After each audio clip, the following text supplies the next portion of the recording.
Chronicle of the Crowns, session 30.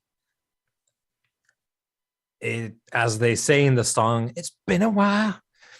And with that atrocious thing off the off the list, we'll jump into the game. So last time we journeyed into the mist-shrouded Eroduath, the shadowed wasteland of moors and rocks.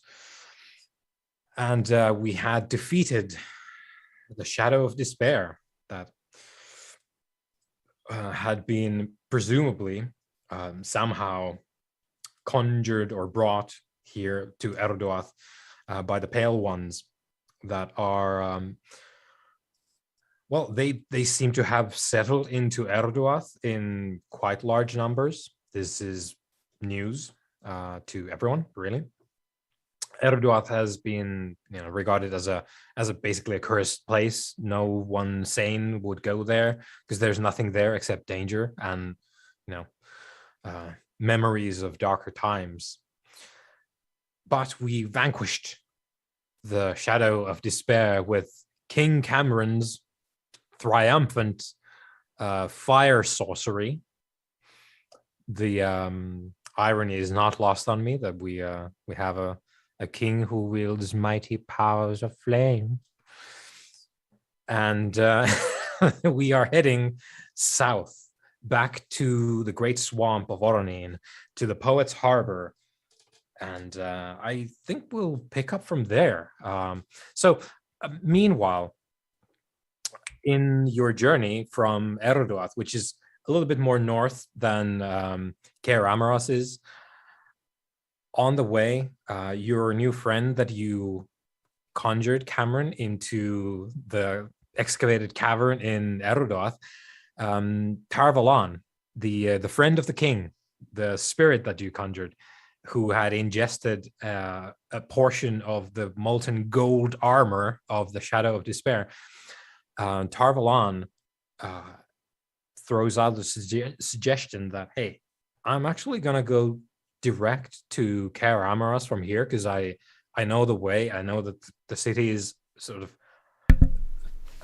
to the side of our route here, and I'll meet up with you after you sort yourselves out in the south, and I will get ready because we had previously talked about Tarvalon making this like 3 crown icon for the king to use. And so Tarvalon says that he's actually going to go to Kaer Amaros from here, let you guys go to south, and he's going to get to work on the icon, meet back up in Kaer Amaros. Icon's going to be ready. Good times. Before you depart, Tarvalon, I believe there is a matter of a debt owed to be settled between us for your aid. Tarvalon extends a hand. Yeah. Yeah. He'll grasp it and say, we'll consider that one settled. As you wish. Although I may not appear it, I am at heart still a man of honour, and I believe in honouring my debts. So should you, in the unlikely event, have need of my aid, since you have been so good enough to forego the full price, you have simply but to ask. Tarvalon bows a little with the head and says, a man of integrity and devotion at the side of the king. I don't know about devotion, but I would fain cling to the idea that my integrity has not yet fled me.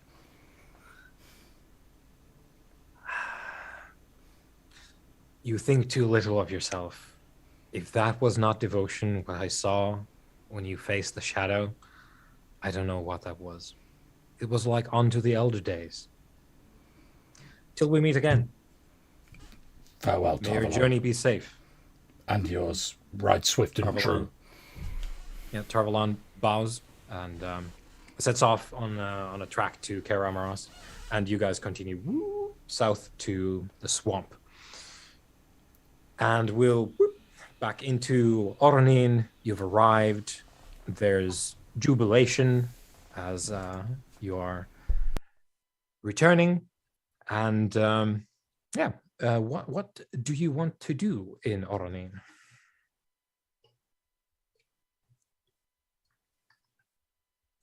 Well, first thing, as we're riding into Orny and everyone's happy, Mhm. do I see any suspicious-looking dwarven boats in the river? Any dwarves milling about yet, or did I get here ahead of them? Essentially, Give me and actually let's do practice with this. oh sure. There's I'm pulling up a sheet here so that I know. Because I do believe I succeeded in calling Yeah. out. Well, actually, because he's a relationship, not a circle, so Yeah. I could just Yeah, you can just send message. Yeah. On your stats and skills, Sure. roll down, and above your skills list, Mm-hmm. there's a thing called Die of Fate. Yeah. Go ahead and click that. Bear with me 1 second. I just gotta get to it. There it is. Oh, Yeah. 6. Yeah. Boom. There's so for the Die of Fate here, in this specific context, basically low, bad, high, good, and you're high. So yeah, there's a modest barge docked, and there's a bunch of dwarves milling about the docks. Seems to be that your message was received. So from the size of the vessel, though, I would say that it's probably just my buddy and his personal company, because it's probably too small to brought his whole brigade down. Yeah, I'm guessing it's not an entire army. Yeah, no, I mean, that'll be interesting to see, where the rest of his guys are, because we're gonna want them down here. Oh, for context, I should put this.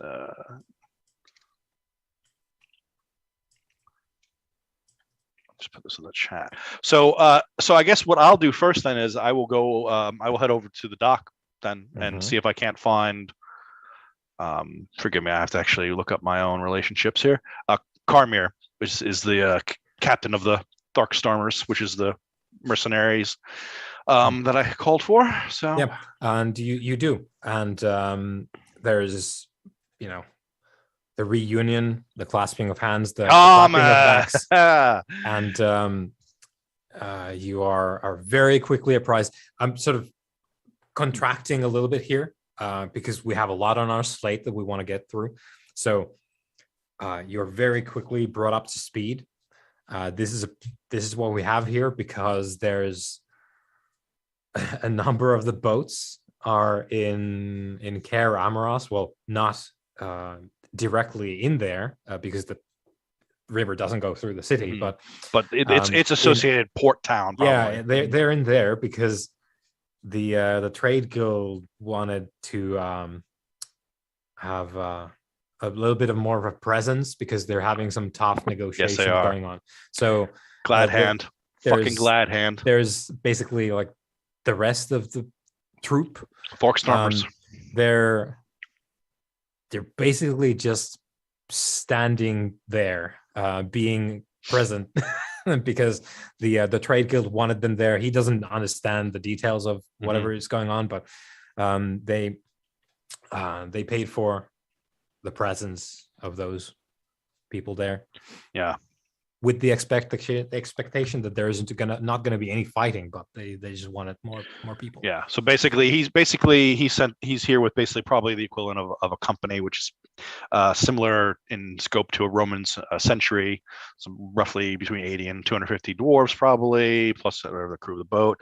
So enough to get started, but not. So most of them are in Caramos. Well, that's good for us in a way, actually, because we want the trade guild on our side anyway, and we want to show a flag and a presence there anyhow. So, since one of my current beliefs is to reach out and speak with Balangruda, Alan Breck, who runs the guild in Karamos, it should all work out. It should all be smooth, nice and smooth. All right. So,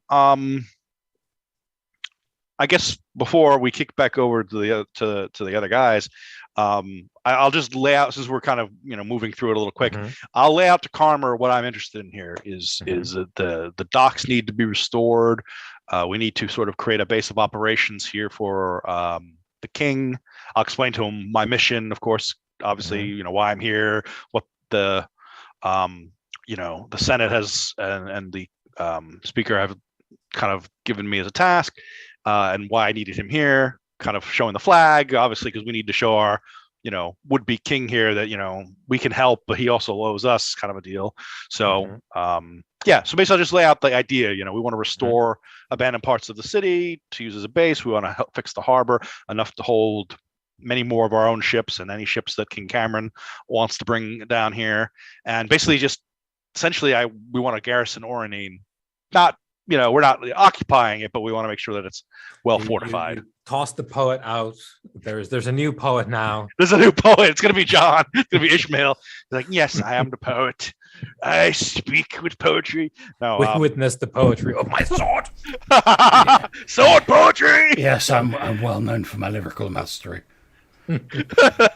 Yeah, so I'll just lay it all out to Karmer, because obviously he's while he's a mercenary, he's like high level guy, so he knows, he'll know the score, and it's important for him to kind of understand that this is for the nation, you know what I mean?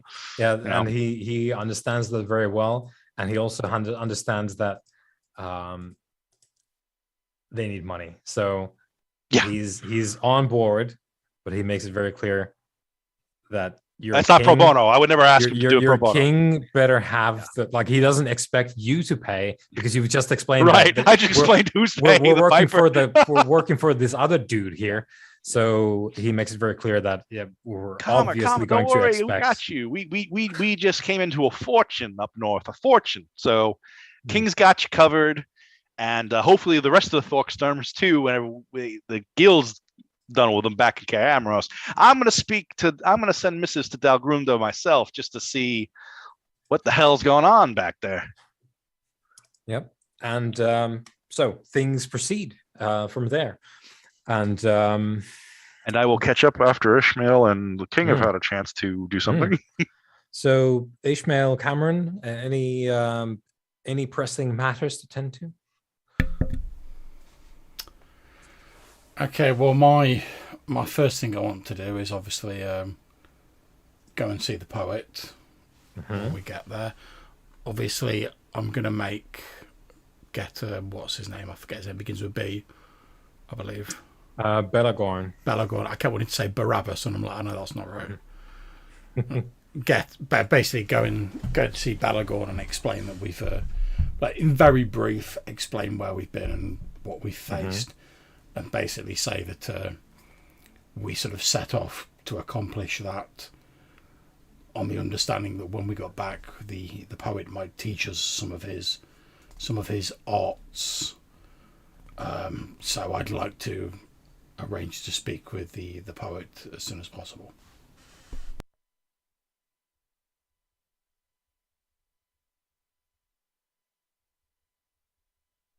Yep. And that is definitely possible. Now, I'm going to turn over to Cameron now, because I want to know what the king is doing, first off, because if you guys are both going in at the same time, we'll do it that way. I do want to go see the poet as well, so as soon as they're available. I will also speak with some of the people in this village and tell them that we have vanquished a great evil up in that place. There may be retribution from the Pale Ones. They may seek vengeance, so to be on their guard. They may come out in force, but their power should be diminished somewhat now.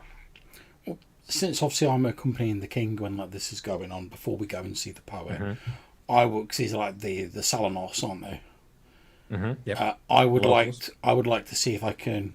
Obviously, I'm trying to learn Salanos-wise.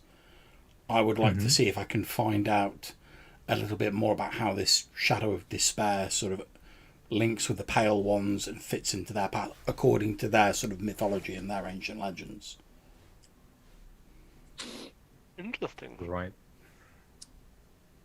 Right. That is very esoteric. Let's pull it up here. Where's my aids? Here we go. Okay. So, like the appropriate thing here would be like you're doing it from like their perspective, Yes. like their like anthropology from their side, Yeah. rather than going to the pale ones and looking at it from there. Yeah. So it's more difficult than using pale one wise for this Yeah, because that's fine. yeah. So let's see. So this would be. I think this is an act that requires expertise, Okay. which is to say, obstacle 5. Let's do it.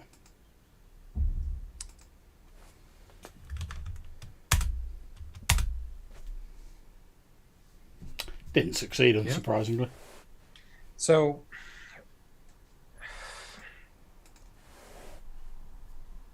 There's a 6 there, John, by the way. It's fine. I'm Yeah, not expecting to get like another like 7 successes off that 1-6. I'll be honest with you. Yeah, you're that not would be the camera. luck of the beast.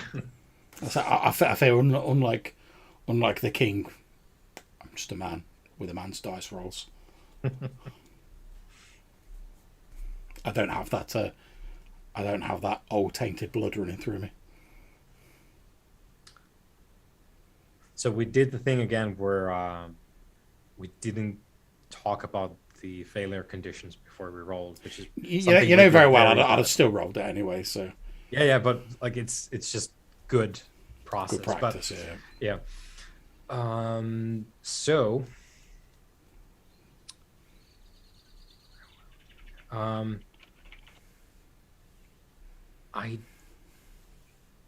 I think what ends up happening is you go about and you strike up conversation, much like you did the previous time we were visiting here, and you get to talking with someone, and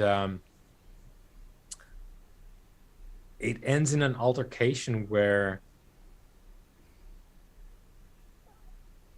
like, this Salanos individual,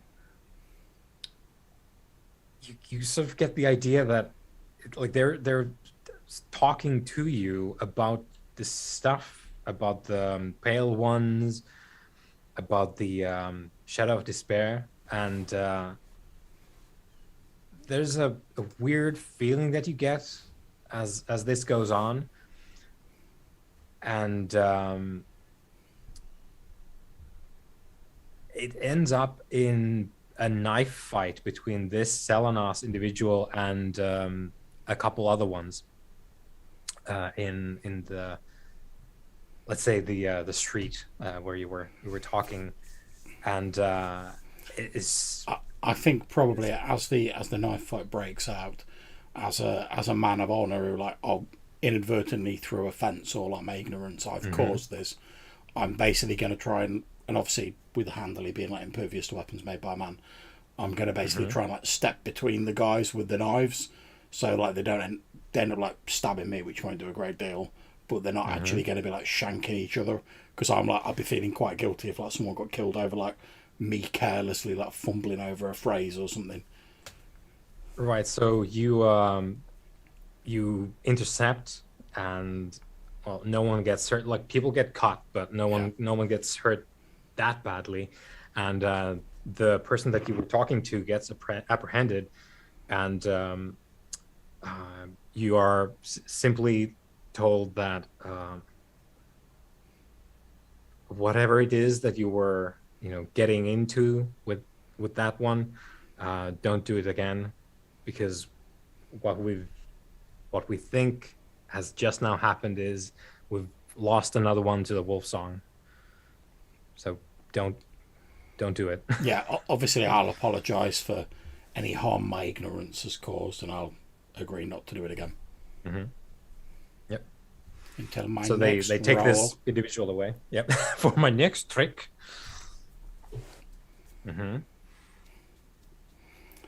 Yeah, then I think once that's all, I'll linger around for a little bit, make sure it's all fine, it's not going to flare up again, etc. Then once that's happened, I'll probably head over to camera and like continue the discussions with Balagorn, and then probably go on to see the poet after that. Yeah, I guess before they actually go in to meet the poet, I will have caught up with them at that point, and maybe after this altercation and everything like that has happened as well, if that's all right with the Wheelmaster. Yep. Hey, Ishmael, why the long face? Did I miss some excitement? I'm disfigured, I can't help it.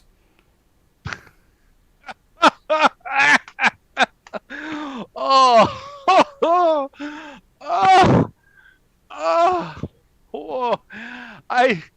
you know, if you want the king's bodyguard, you'd have made a hell of a jester. Oh, I don't quite follow you. Oh, you're hilarious. Anyway, did I miss anything important? No, unfortunately, I seem to have inadvertently caused offence to some of the Salanos with my queries about their ancient myths. Obviously, my ignorance of their ways led to an intended offence. It seems to have been largely dealt with now, but they have asked I refrain from pursuing that line of questioning, to which I've of course agreed. Did they say why, or I mean? No, and I did not wish to press the matter. Obviously, it was my ignorance of their ways that somehow led to the offence, and I didn't wish to compound it even further. Question to the Wheelmaster: can I tell if he's lying or not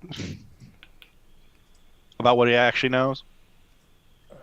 It's not really a question for me. So the question is Ishmael lying? No. I don't know. I don't know precisely what caused the offence. They were just like, oh, we think we've lost a guy to like the Wolf Song. Like you were getting into some like mad shit with him, and I'm like, oh, I just thought I was asking about ancient myths. I don't really understand what's going on. I guess my point is that do you mention the Wolf Song directly or not? I probably wouldn't, because I only vaguely sort of know what it is.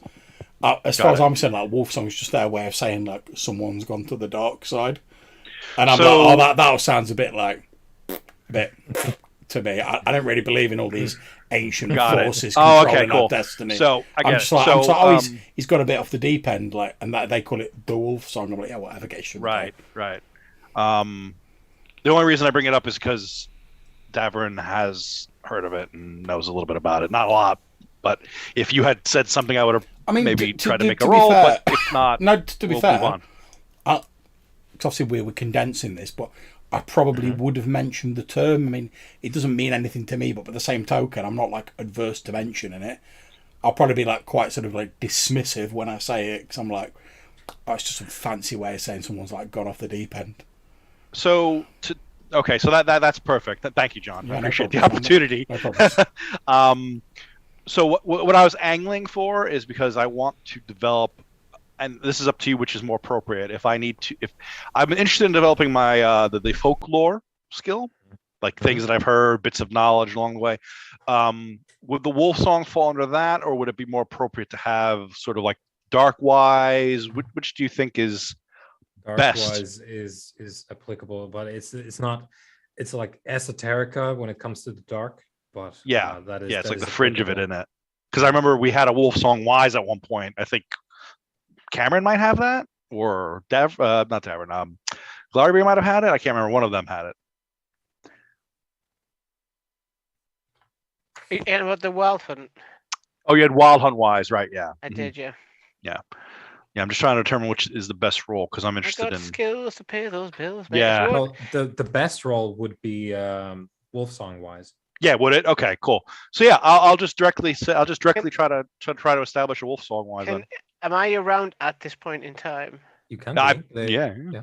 I came to find you guys. I mean, I think I can assist with Wild Hunt Wise, right? Unfortunately, I gotta build it up though because I don't have it, so you can't help. Everyone can help with their perception.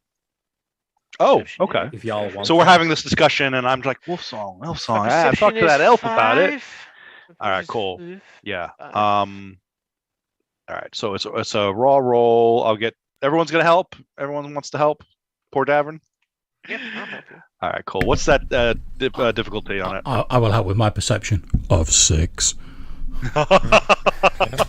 Jesus. So the obstacle for using the skill wolf song wise to determine what the wolf song is. Yeah, let's basically. specify your what do you want? So, I mean, I have a vague notion that it's like some kind of supernatural malice that runs through people, but I'm not sure of how it affects people, how it can come upon people, that sort of thing. So I guess in this context, I want to know, how did this Selenos fall to the effects of this wolf song? Like, is it just everywhere? It's just all around the world? Is it like through bloodlines? Like, how does it actually affect? How does it actually infect someone? There you go. That's the word. So how's the wolf song infect someone? Let's call it obstacle 2. Cool, perfect. And then it'll double to a 4 when it does the thing. I mean, that's actually pretty generous. Yeah. Because when you're using this particular Weiss, that's what that. It's very specific to it. Yeah. Yeah. So you can do that. If I had tried to do it with folklore, it would have been probably like a 10. Yeah, folklore would have been actually a no-go because folklore is. Oh right, it's a little different, isn't it? Right. Yeah. Sure. Sorry. But dark wise would have been way up there because. Yeah, because it's not specific enough to that phenomena, even though it's within the same realm. To one of the voices of darkness. Got it. So, how does it infect someone? Sort of the story is that it is a mystical, and it varies, like mystical what.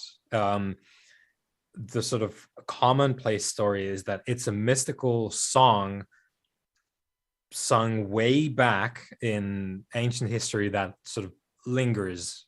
Like once it's sung, it will not, like it goes out into the world. Like you don't need to keep singing it. The song it permeates the whole world. It is like a big old time elven magic song, basically. It's a like persistent phenomenon once it exists, and it is elvish in origin, correct?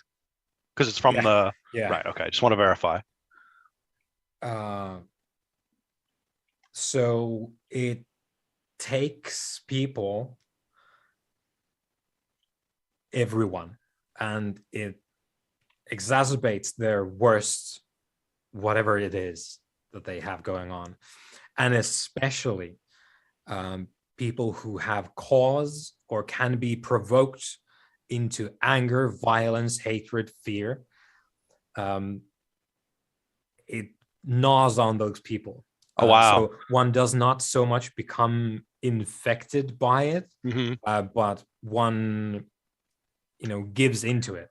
So bad seed rises to poison tree, basically, kind of thing. So everyone could be hit if the story is to be believed. Right.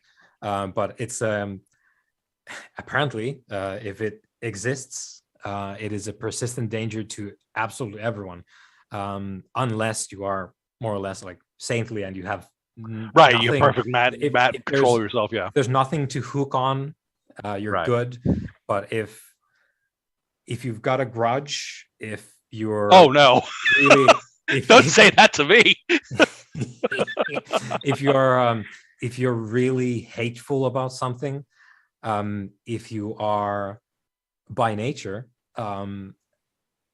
like the most archetypical thing here would be, let's say you're like an assassin. You're like this far away from being whatever it is that the wolf song does, but the sort of a person that would be very susceptible to that sort of thing would be someone who maybe even enjoys killing, but at the very least maybe just completely inured, doesn't care, is okay with violence and killing, sort of treats murder as like, this is how I get to eat.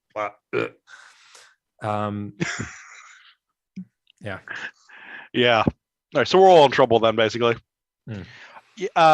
Okay, so as this information dawns on me, and I realize, of course, my nature as a grudge holder, I realize that I'm standing across from literally a trained murderer, and God knows what the king's got. Shaper knows what the king's got going on. That guy's fucked up as well. Like he's got fox eyes.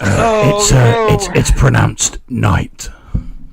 I'm hella fucked up. Okay, all right. So, this wolf song's bad news. I just, wow.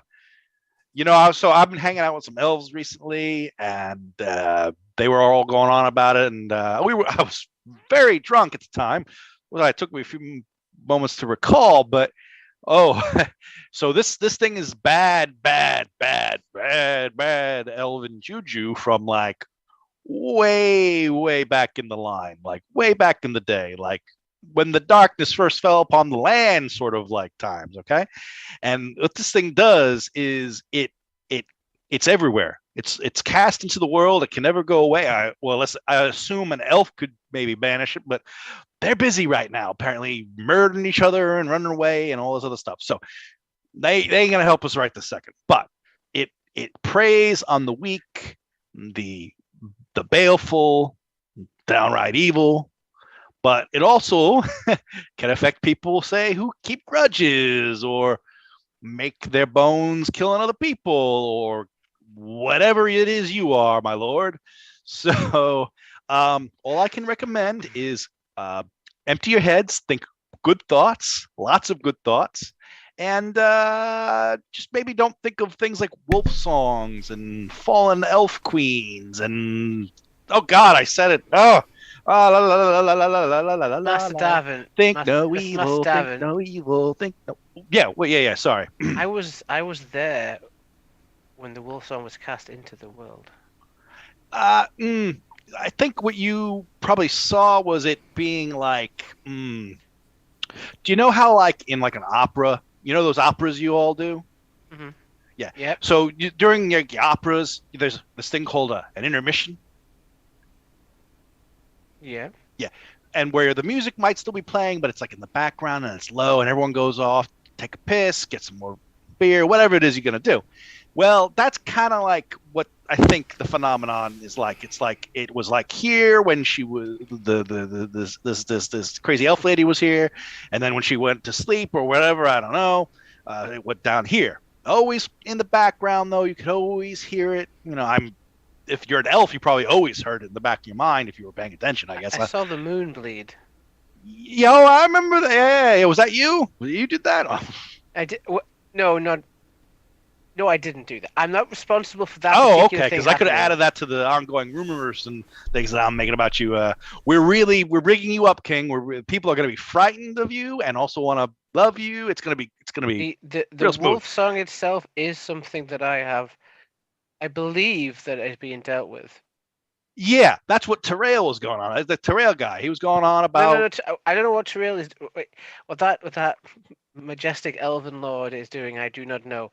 However, I made a pact with a powerful entity that is putting the elf song, the wolf song, back into the box. But that I don't know if that's how it works. But I'm just a novice here with this information, giving it to you, my lord. But I do believe it's one of those things where it's going to take a little bit more than just like, whoosh. We dismiss the players and they go home for the night. It's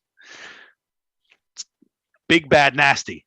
But hey, if you think you're an expert on elven magic, it's on you. I am no such scholar, but I spoke. What do I know? I just traveled the whole world. I negotiated with the creature that century old brought the elf song back. Sorry, brought the wolf song back into the world in force.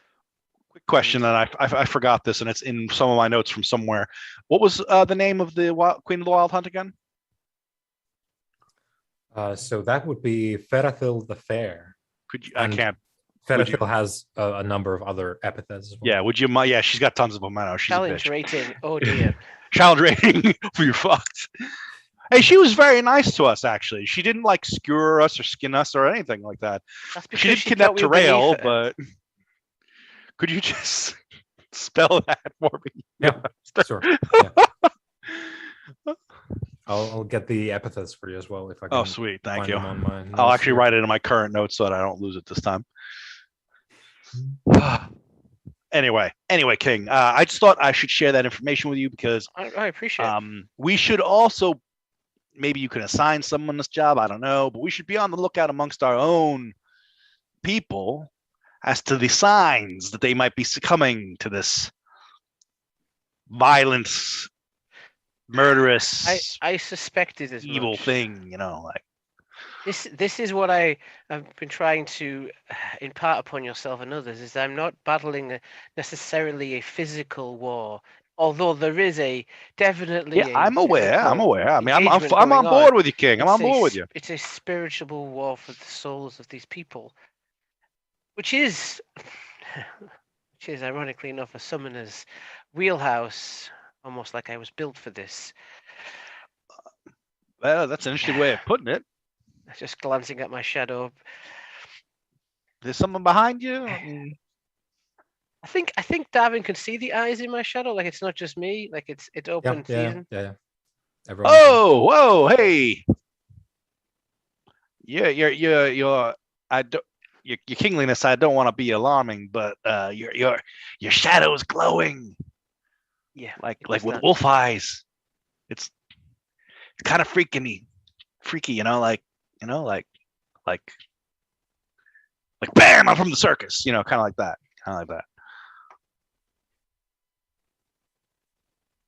When you walk with us, Darwin, with me and my friend Ishmael here and others in the future, you are going to find that there are many things on this world that are unnatural and strange. Hey, I've seen some crazy stuff myself, so it's not a surprise. It's just kind of like I just didn't notice it until now. Anyway, hey, I enough about this wolf song. Remember, think good thoughts, clear your minds, and let's go talk to the poet. Yeah, because I got like a laundry list here. Like, I mean, maybe we should allow you to speak first, for we did take up much of the poet's time the first time. You know what? That would actually be swell, because I got mine brand new shiny right here. We milked that poet's time. I'm gonna pull out the blade staff and I'm gonna just stroke it lovingly. Like, oh, by the way, let me know what you did there, because we sort of wrapped up so quick that I neglected to highlight the fact that it never stops burning unless you do something to it, because it started burning when the Shadow of Despair, spilled blood on it. So if it was on fire, actually, yeah, you mean? Yeah. I would have done something to kind of try to quell it long ago. Yeah, so I guess you because I've been sleeping with this thing with my pillow, like it's back in the cave. We'd probably have you like. I'd have been like quenching it, like a petrified tree, just like God damn it. I would have done something to put the flames out, clean off the ichor, and make it pristine. Yeah. So that was a whole ordeal. Like you waited for a bit, and it's like it's not going to stop, is it? Yeah. And that's not right. You get to So anyway, but I will pull Angelier and I will just stroke it like, yes, we're going to talk to the poet. He's going to tell us all about you. No. Shh. It's okay. They're not going to take you away. As you stroke the blade staff, the both of you know that Ishmael's not there anymore. Hey. He's headed elsewhere. Isn't he your bodyguard? Isn't he supposed to stay at your side the whole time? I mean, what if I was like, like wolf songed and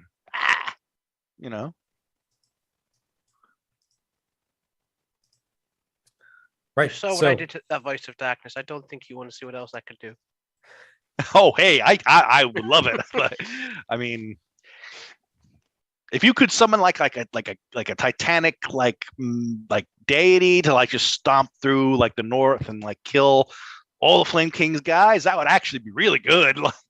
Like right about now, I'm just I'm just pitching ideas, your kingliness, just pitching ideas.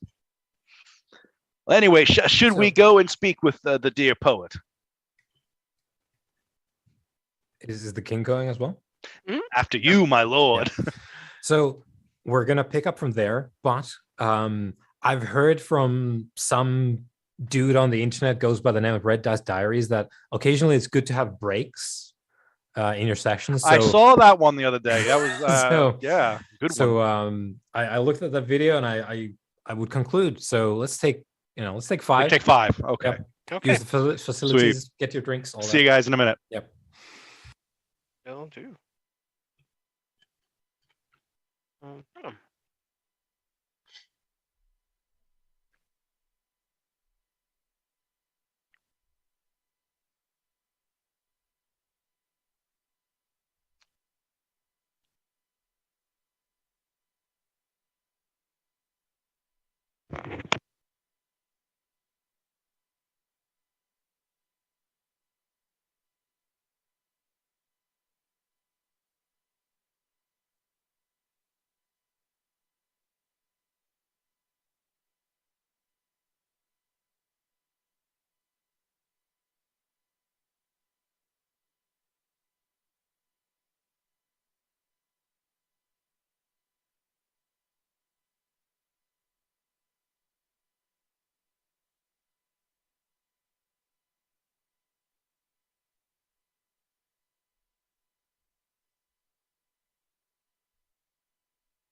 Hola, tat, bang, bang, bang.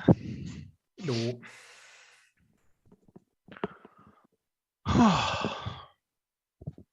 My wife is still trying to cajole my son into sleep, I think.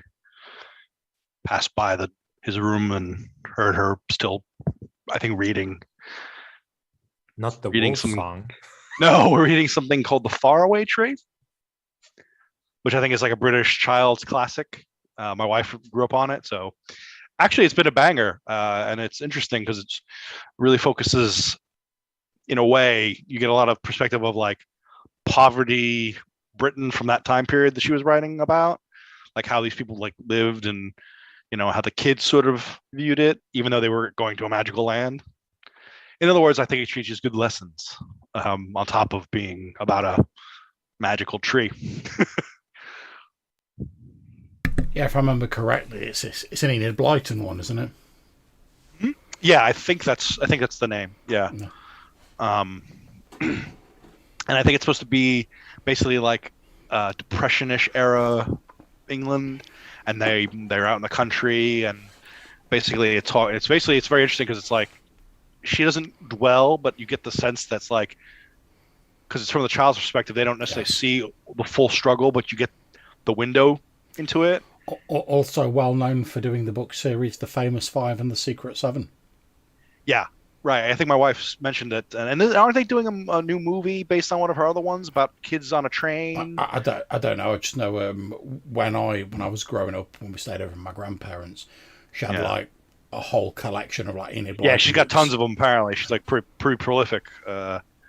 So anyway, apologies. I don't mean to derail the conversation. No, Magic Trees is very much on point. Yeah, fair enough. So, the Poets' Temple. We are in this, as before. It's a large sort of dining hall, ballroom type deal. Big table, huge fireplace in the back. Objet d'art on the walls. Those are my favorite kind of objects. Yeah, those come with GP values attached. That's right. But don't worry, he's on our side, so we won't. Yeah. That's how an OSR player. I'm like, look at all that loot. Unless we get really strapped for cash. Yeah, let's rob the poet. To be fair, he's got some stuff here that you could probably peddle for, like, objet d'art, like art trade. Buku. Yeah. The only valuable thing that I'm hoping to get from him is knowledge. Mike. I'm also hoping to get the fast track to godhood. I mean, fast track to speaking to God. I mean, knowledge. Yeah, I'm like, how does this work? Like, if I marry you, like, does it? How does it go? How do I get in the club? Every king needs an heir. What's your undead wife to be going to say about that, man? Yeah, fair enough. Yeah. She can wait for me. She's gonna live for a long time yet. So we're entering, correct? Yeah, so yes, the Poets' Temple, and poets there, as always, this ambiguously like elven figure in the sort of cyan cloak with the gold embroidery, resplendent as ever. I was going to say, man, I thought we had about we enter into like 10 minutes ago when you guys started talking like hippie. Yeah. The wolf song. Ishmael That's bailed just out. like, they're getting a bit philosophical.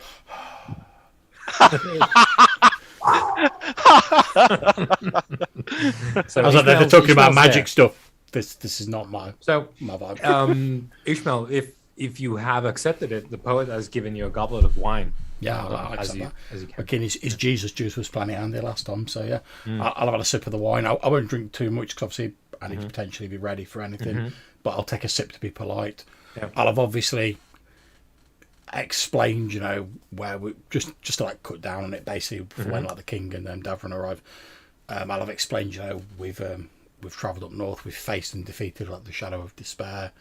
I'll make sure to mention that we treated anyone we met with the respect they would be due, as was requested.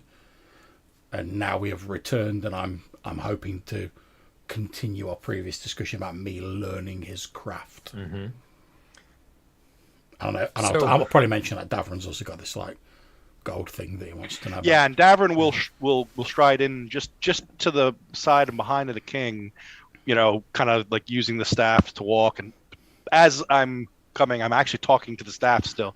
Nah. You worry too much. Yeah, he's just gonna tell us some stuff about you, to help me learn about you. Davern does not arrive late. He arrives precisely when he means to. Exactly. Yeah, this guy's got it. So as you arrive, the poet turns to, the door that you enter through, and the heroes of the hour. Hey, we can finally have that chat. I've added a couple things. You might have noticed my new friend here. Yes, this is Angular. This is the poet. This is Angular. Ah, isn't she pretty? So the poet gets a goblet of wine each as well. Oh, wine. Yeah, that's great. No, I'm not gonna drink it. It's fruit juice. Don't worry about it. No, I'll sip it. I'll just to be polite, And the poet raises an eyebrow and says, "You are speaking to this weapon." What? Oh, no. Just Yes, he is. Yeah, all right. He's been doing it since he got it. Yeah. Jeez, just way to blow up my spot there. It belonged to the Shadow of Despair. Nah, it didn't belong to it. Made out of some sort of dwarf magic gold, and Davern's quite taken with it. True gold. Mm-hmm. Ishmael, I've explained this to you already. The poet says, speaking of, how did your battle go?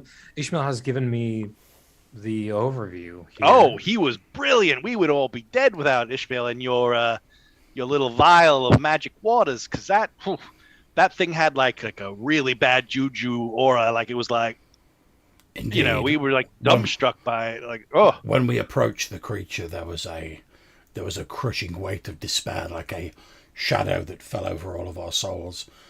Remembering your counsel, I drank the waters from the well, and that fortified me and allowed me to delay the creature for long enough for my liege and Davern to recover their senses, and with my lord's arts defeat and cast down the great beast. I did drop half a building on it too. I mean, I helped. I mean, I'm just saying, not to be boastful or anything.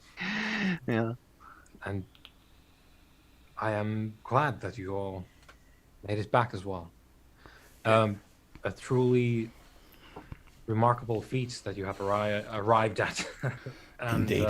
I must say, however, that we did not see any of your erstwhile lost disciples in any close proximity, given the amount of pale ones that seem to be infesting the area. We took advantage of the natural terrain and the misty conditions, as well as it was a deep fog, so we kind of just snuck in, popped the guy, and snuck back out. So while you may still have some pale ones to deal with, I think Ishmael would agree. Head of the snake, yeah. Indeed. What I would like to ask the poet, who would indulge my curiosity, from your understanding of what was done to your sibling, is this a one-time curation, this shade they made, or is it something that they could repeat if they had enough components left over? For we caused a significant amount of destruction in the battle, but there are still remains of them. We really should have asked that question before we left, killed the thing, and came back, shouldn't we?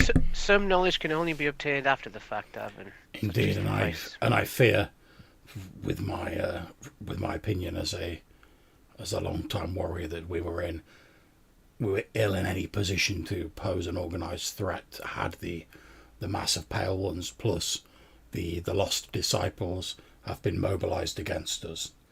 It was only due to the aid of the spirit conjured by my liege, King Cameron, that we were able to sneak in there undetected. Had we been forced to fight our way in and already been badly injured when we faced the Shadow of Despair, I fear the outcome would have been much more dire for all of us. Hey, we're here, and we lived, and it's dead, so all good. I shall, I think, compose verse about your rather cunning stratagems and your fearless efforts. Sort of You are gonna nods to make a himself. song about us? Like, You honor us like, with your words, poet. oh my, yeah. Oh, I'm getting To answer your misty. question, it is the first time they have done this, but no doubt, as they now have the craft, unless it was lost, which if you did not meet many others, as you have said, I doubt the craft would have been So in lost. other words, we got more people to shoot, or burn, or stab, basically. Let us hope that whatever means they employ will take some time. That would be great because time is a factor. There's much going on in the world, and there's only one true king with one true human crown, and I don't know what my Ma- underground cousins are doing with theirs, but probably nothing useful. And as far as we're aware, the elves are busy with an internal dispute. So My we're the hope is guys, basically. Well, he's the guy, and we're the guys behind the guy. But you got what I meant there, poet, right? King? my hope is that our actions this day will instill a certain amount of caution in them. That even in their sanctum, their precious abomination can be smote so readily. Mm. Indeed, with any luck, our strike will put them on the back foot and cause them to reassess their position, buying us a little more time and yourselves a little more time. But I have warned your people that the retribution may come. So Hell, hey, don't worry about it. My boy, my friend Calmer and his guys are here now.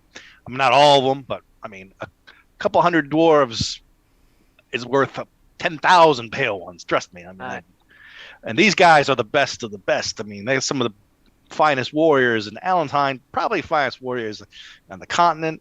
Well, I mean, elves and their fancy sword dancers notwithstanding. But quick question to the wheelmaster. Mm. Davern, as the king is speaking and Ishmael is pontificating, thinks that's all well and good, but these pale ones don't necessarily know who did in their beast. They just know that it's dead. So I'm wondering if I could somehow basically like send somebody or somehow get the message across to the pale ones that we did it. We can do it again at any time. And back the F off, basically, is the gist of what I want to get conveyed. Like I'm thinking some kind of herald or something like bombastic enough to kind of get their attention and convey the information, that sort of thing.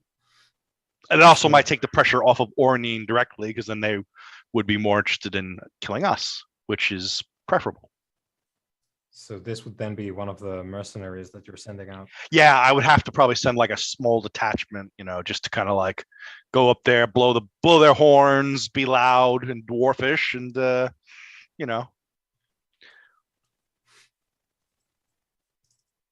Moment. Yeah. I'm on your sheet, fucking around. Oh, sorry. Yeah, I was actually just about to do that. I'll let go. Yeah, give me a circles roll, obstacle 3. Okay. We creating a dwarven herald now? That's hilarious. Circles roll 3. You said obstacle 3? Yeah. Okay. And I suppose my trade guild reputation / affiliations don't help here. No, not in this case. I'll have to develop some new ones with the military then, I guess, as we work together. You could teach us how to do that. I kind of want this to work because I feel like it's important for our long range plan. So I'm going to whack a piece of art into that persona point. Obstacle 3. Oh, come on, no 6s. Yeah. So close. Well, they go to Yeah. spread the word. Okay. And yeah, so what shall we discuss with the poet further as we're here? Ishmael said, had the time to, get started on the talking of like, I would like to study with you because you've indicated that you've got things. Yeah, that's pretty much the gist of what I'm here to talk about. I'm just like, oh yeah, I'm tying that into the fact that, as King Cameron rightly says, there may be some form of retribution from the Pale Ones. So I'm committed to remaining here for at least the near future, because again, as with that conversation I started earlier where it all went wrong and I caused offence of my ignorance, I'm now like, we can't just nip in, like basically like flick the Pale Ones in the love spuds and then like run away, leaving all these people to like bear the brunt of it. So and obviously that's one reason why I had the Thorkstormers come down here to help, fortify us up here. So Ishmael sort of feels like honor bound now to sort of stay here for the near future to help them sort of weather any retribution from the Pale Ones. And I'm like, since I'm going to be here, I may as well get that learning on with the poet to both help these people better here and potentially help King Cameron better in the future with his overall goals. And Davern will convey basically the same sentiment, that he's interested, because obviously I'll phrase it as that I'm a young lad of a dwarf. There are certain arts that I have yet to glean from my elders, but since he invented the bloody language of everyone, he may be able to help educate me. And also specifically, I will speak to him of Angulir and our budding relationship. Angulir that I obtained from the Shade, and how it holds the secrets to true gold artifice, which have been lost to our kind since ages past. So can you help a dwarf out, basically? That's what I will convey to the poet. Help a dwarf out with what? Lots of things, but specifically right now, I'm interested in his assistance in helping me perhaps glean the secrets from Angulir. Yeah, what the artifact is about. Yeah. We'll start there. And King? I have three things. Three things I shall ask the poet. One. Only three? 3 for this next 5 minutes. 3. Fuck, marry, kill.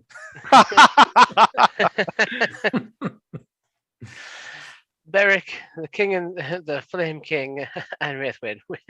Choose you. No, I'm going to spicy. This is a spicy list, yeah.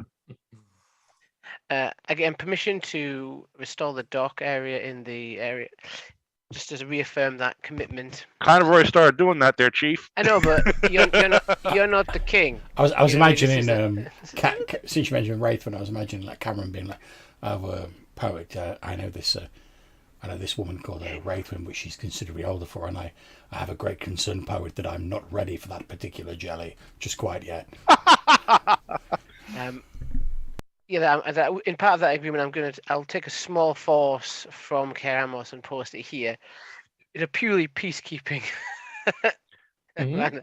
Mm-hmm. We're lending troops into garrison this place so we can use it, but also to help them fight off any Pale Ones. Cameron's like, I'll definitely hand back over these emergency powers once the current crisis has passed. once things are back to normal, I will 100%. Technically speaking, he is the true king, and they are in his land. So technically, at worst, they're vassals. They just become powers if the emergency goes on in perpetuity. In my experience, if you have to qualify it with the phrase "technically," you're pretty much in the wrong. Would be a shame if Cameron was a target of a failed assassination attempt that left him scarred and deformed. But my resolve has never been stronger. Has never wavered. The second request is to be able to bring some of these waters back to Caer Amos. Not a massive amount, but a small vial for myself for an emergency if I encounter another one of these darknesses and need that extra clarity of thought in such a moment. That is what I've learned from my encounter with this not a full one, this like a Diet Coke version, and a cashier. One to see if I can use it to quell the flame illness that is starting to come to my city in Keramos. And as a symbol of what can be done through working together between the different cultures of this land, what we can do if we work together as a symbol.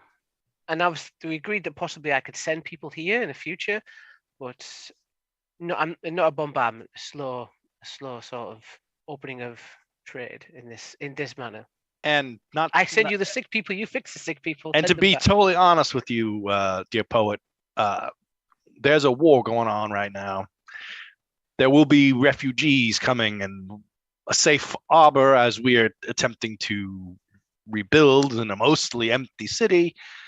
It's going to be helpful. We appreciate your aid and your hospitality.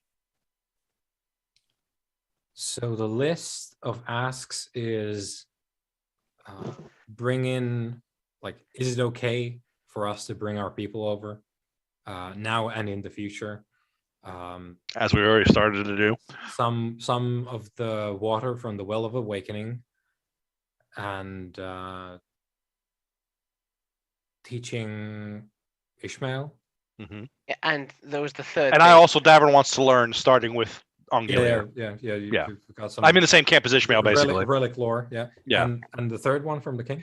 Me and the poet spoke philosophically earlier about being taught how to open a dialogue to their mother. Mm-hmm. And that is something I am interested in. Right. And of course, I still want to know about the Shaper, but that's on the, Yeah.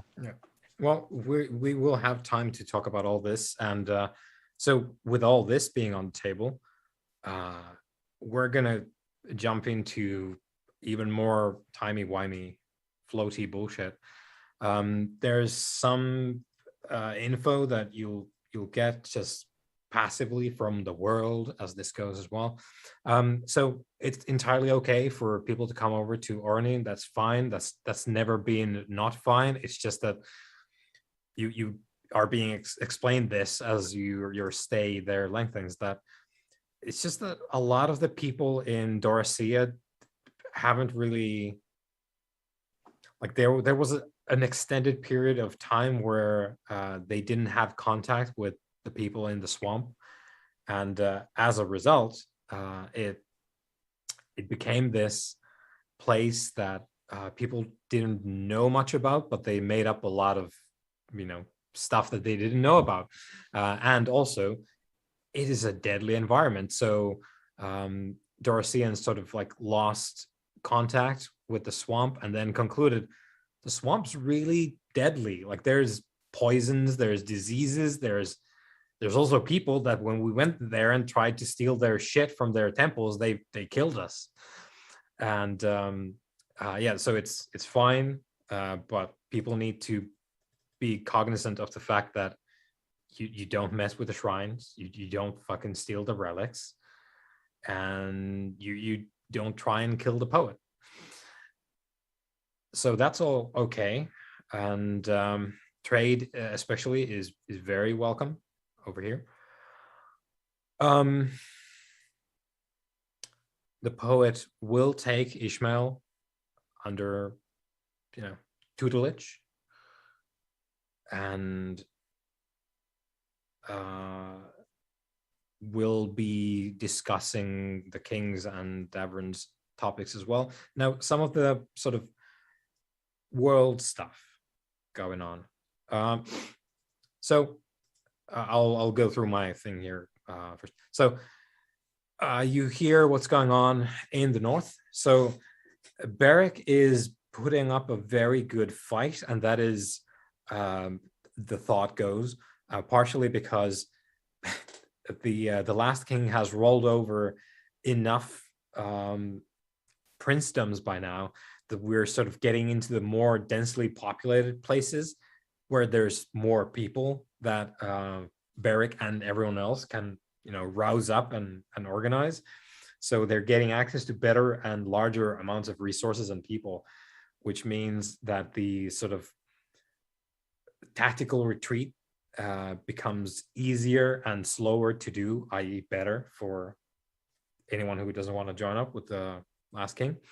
And Berix apparently made such an impression on one particular princedom that the previous ruler, who was very close to death by the time the city came under siege by the last king, that the particular prince in that area amended their will and bestowed the title onto Beric as the valiant defender of the princedom in case they died, and they did die.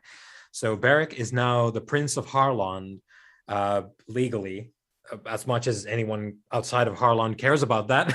But he's got a title now by virtue of sort of being good with this prince before. That's a real title for like the country, the cities that matter, right? Basically, like that's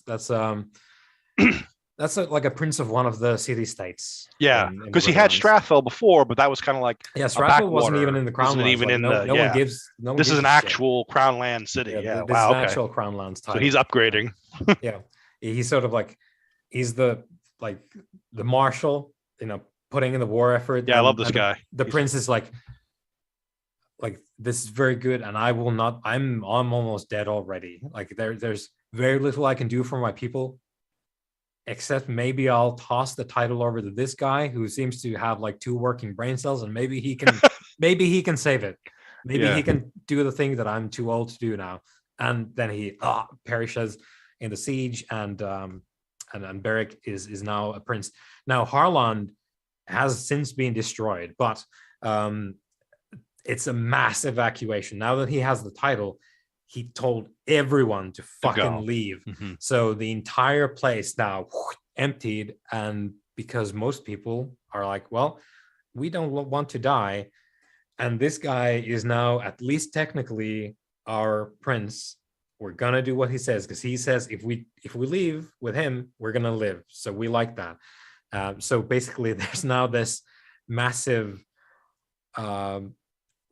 people that Beric's leading that are homeless now, that are moving across, and it's sort of slowly, as Beric's moving around, it's becoming an army, like a straight up, because the farmers from Harlond can no longer farm because the farms don't exist anymore. So now it's pick up the sword, leave the plowshare. Swords to plowshares. So yeah, and Beric's becoming a bit of a big deal on the front there, now that he's got an actual title. Now people are more like, oh, Prince Beric now, rather than some border lord. That's the border, border lord, quote unquote, warlord who just came over here with a bunch of savages, and now it's like, oh, Prince, is it? Okay, now I'll take a prince. So Beric's doing very well, and it's also going rather well now in the fact that he's got more to work with now. But overall, the war has people sort of, it's not all like roses.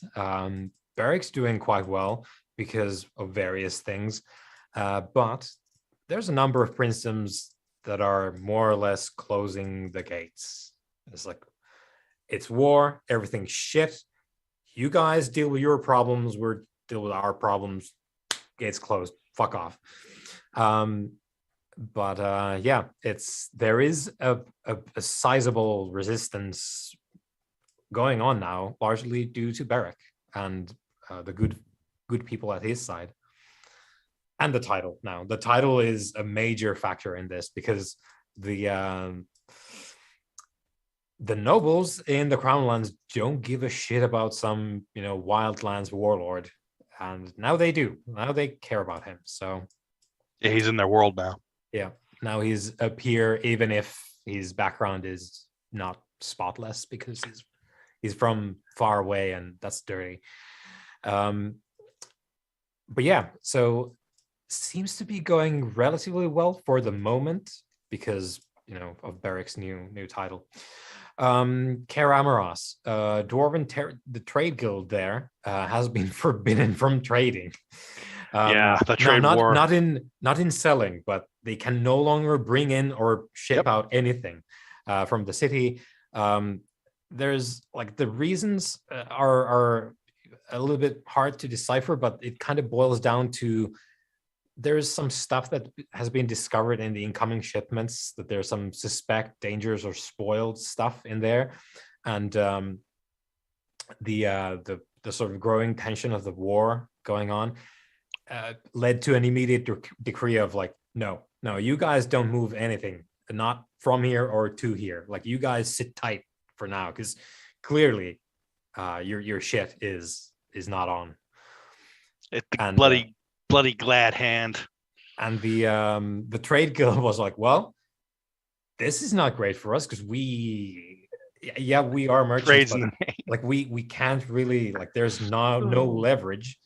So what they did was they put aside some money and were like, well, you guys want to come over, because then we'll have at least some people, even if the trade guild isn't looking to declare war on Kaer Amoros, but they just get at least some more people. Like, we can bring in people, we can't bring in goods, but at least we'll goddamn bring in some people with axes.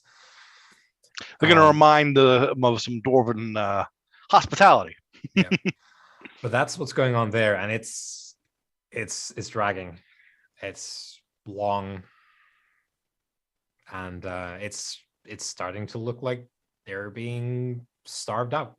But they are they've got stocks like that. It's not an issue of business ceasing. It's just that eventually stores are going to be empty, and then what are we going to do? But that's all. Like, it's basically in negotiation stage at the moment. What's going on there? Good. The true gold blade staff. Where's that? Angulia.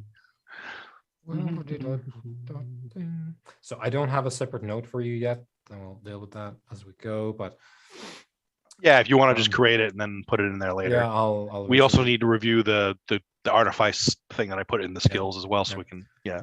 So it is indeed a true gold item, and it functions effectively as a superior quality polearm. You can find the stats in the book. That's straight up. And it is, according to the poet, it is a dreadful piece of work from the years of the sun, the ages long in the past, and it is something that he suggests you put somewhere where no one can find it again. It is imbued with terrible dark power, and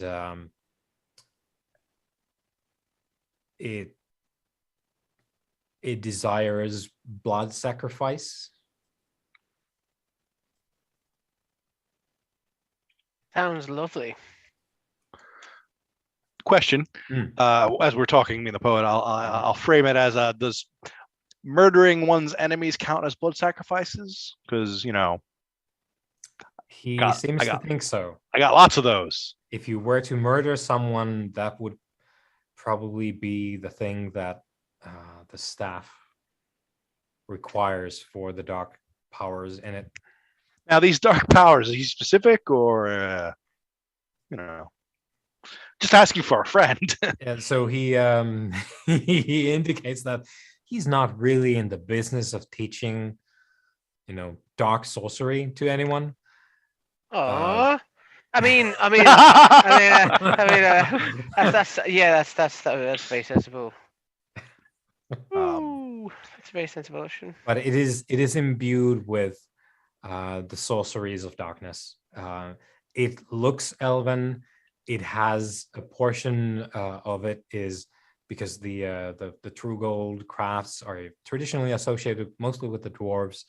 it has a bit of the sort of dwarven thing going on there as well, but the nature of it, regardless of the elven artifice and the dwarven material, it is not a tool of elves or dwarves, or for them. It is a tool for darkness. Tabling the whole dark powers thing for 1 second. Can the poet direct me in, or help me understand or derive from this artifact, or in some other safer way, if he prefers, the secrets of true gold? Because as Davin stated earlier, that's been lost since Khazgarad went the way of the dodo, and no Alantinian dwarf has worked true gold ever, probably. So it would be a great boon in the coming conflicts if that knowledge that power could be restored back to our people. We can deal with Ongolier separately, as he whispers sweet nothings towards the staff. But yeah, his interest is more in not necessarily the dark arts, because obviously, I'm not a bad guy. But the poet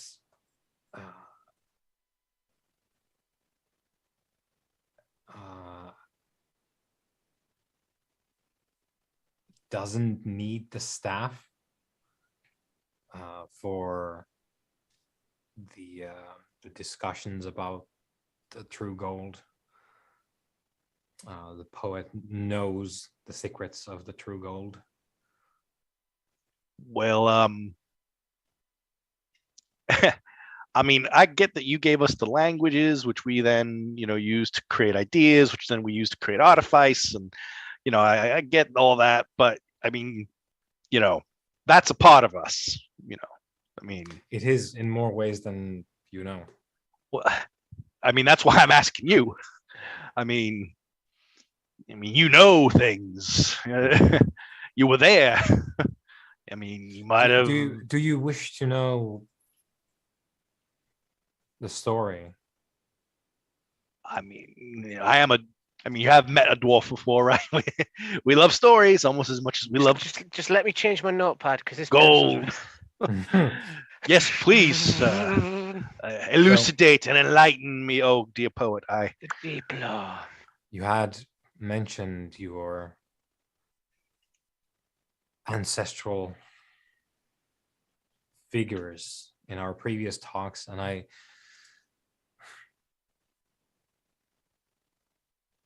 decided to belay our discussions on that front, for I wished you to go ahead with a clear head, unburdened by stories from the early ages. But as you have now brought this into my sight, let us discuss these matters, and they might not be to your liking, my good friend. Well, the truth is worth its salt, dear poet, so it is a bit of a longer story before we arrive at the gold, and then he starts telling you the story. So the dwarves awoke in the earth long ages ago, and they were shaped by celestial will. This would probably be what you call the Shaper. Sounds about right, yeah. And they were taught the use of the powers of the world by one of my siblings. Oh, do you have a name for your sibling? The Shaper? I no longer uttered their names, for there are. Oh no. Well, as I have mentioned, I am the last.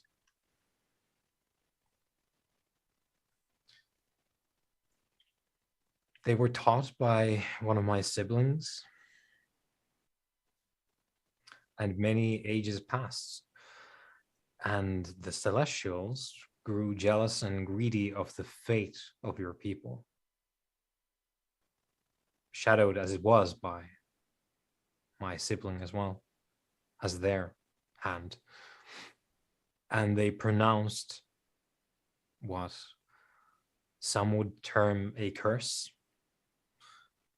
that your people would ever yearn for the secrets and power of my people. And yeah, I was wondering why me and Angelia were getting on so well. And the very same power would also doom you.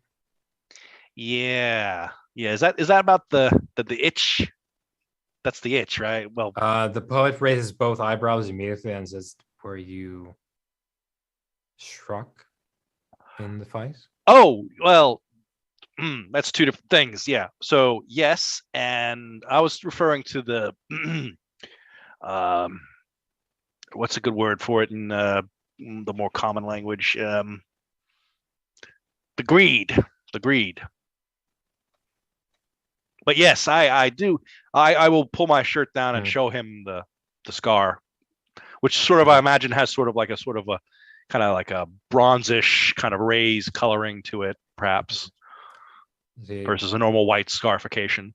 The poet nods and says, "And thus you have doomed yourself. Yet it is the same fate that awaits all that walks and is, I suppose, not my kin or your parentage. Otherwise gifted.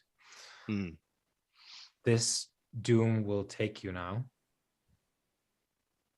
and it will not be pleasant for you. And for that, you have my sympathies." Apologies for the interruption, but can you not do anything for my friend here? This sounds pretty final. Are we not surrounded by the healing waters? We are, yet the waters of the Well of Awakening are, I suppose, the waters would be, let me phrase it this way. The waters are of this place, of me and my kind and this world and the sacred fire, and the doom upon your people, looks to Davern, the doom upon your people was pronounced by it's above your pay grade. Yeah, the high ones. Even though my kin, and I suppose myself as well, we are integral to your doom, it was not, at least entirely, of our making. The pronouncement came from the stars. Well, don't worry, I'm not going to hold it against you, dear poet. We all have to take our marching orders from those above us. What if we chopped off his arm, or like his like? It's not my arm, but you want to take a lump out of me, but I don't think that's how it works. I think it's more of a intrinsic thing. Can you describe this doom a bit more? Is it just the? You will return. The curse will return you to that from which you were shaped in the mists of time. Oh, you mean our ancestors? Like all our ancestors? Like, is that not supposed to happen? Because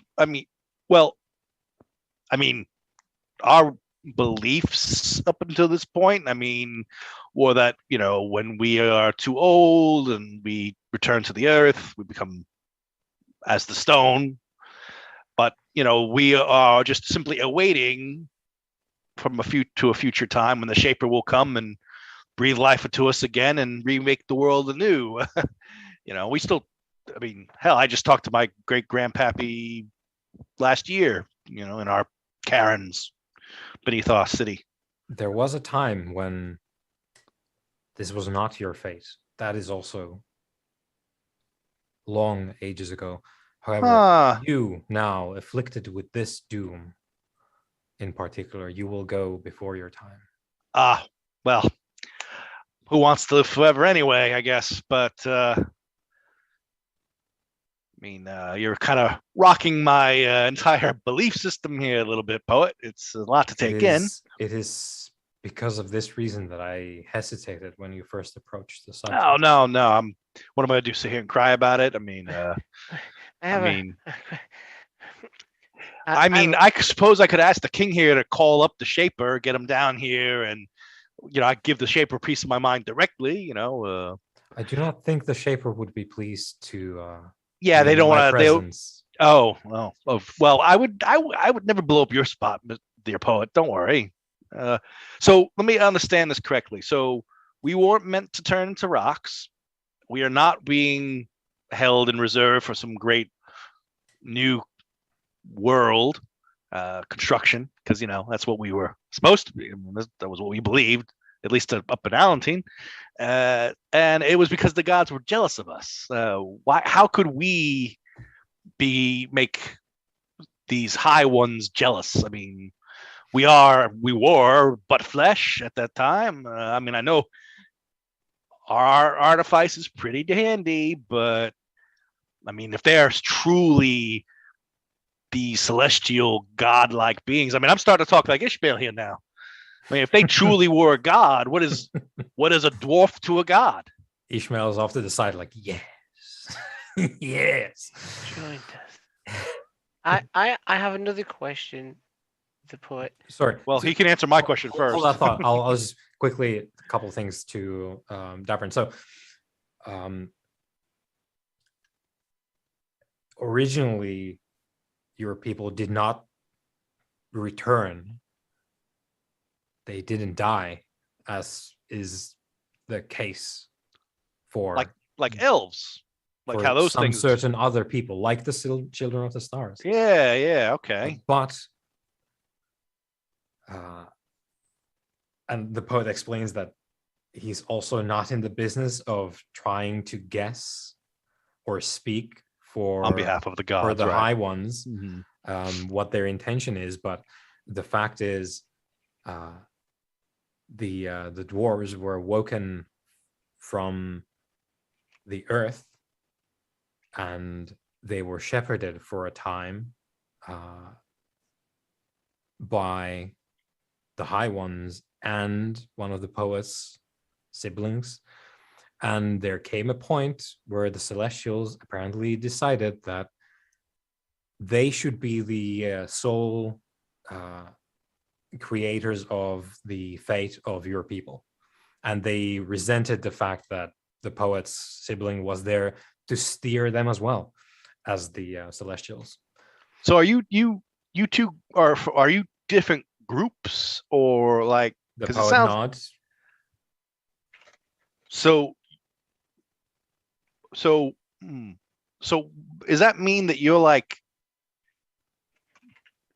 beings of this world solely, and then you were made by the fire, the heart of whatever burns at the center of this planet, and then these things are interloping creatures or entities from beyond? No one is interloping, but you are approaching the truth of the matter here.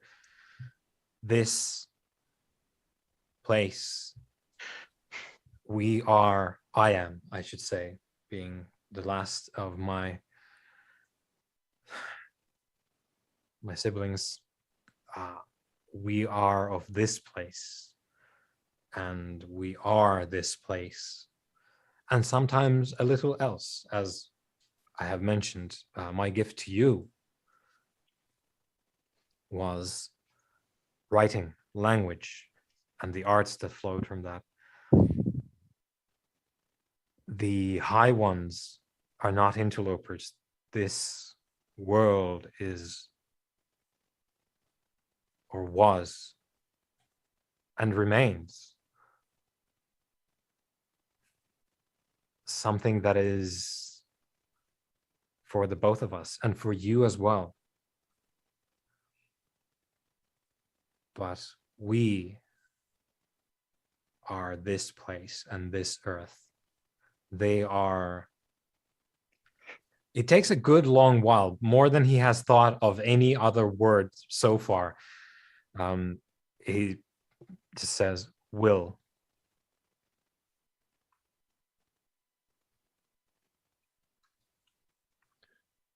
Well, I'm not sure what to think about all that.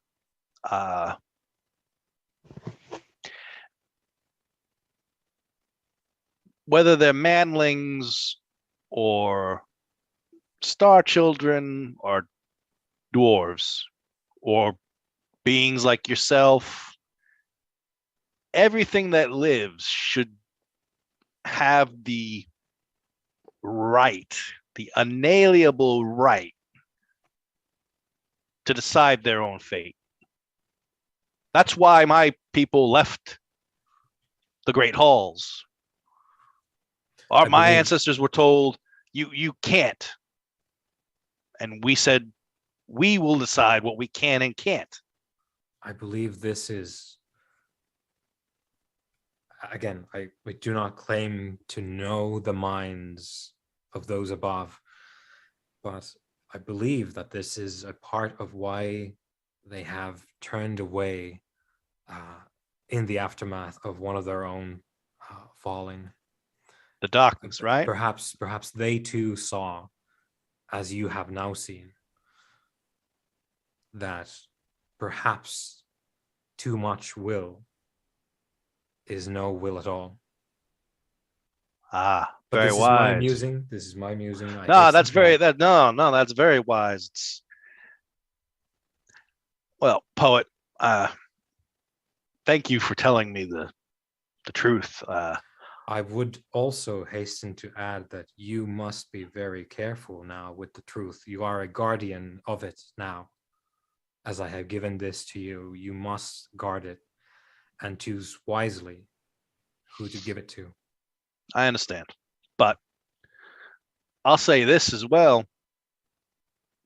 Even the high ones must pay their debts. And they owe my people a considerable debt.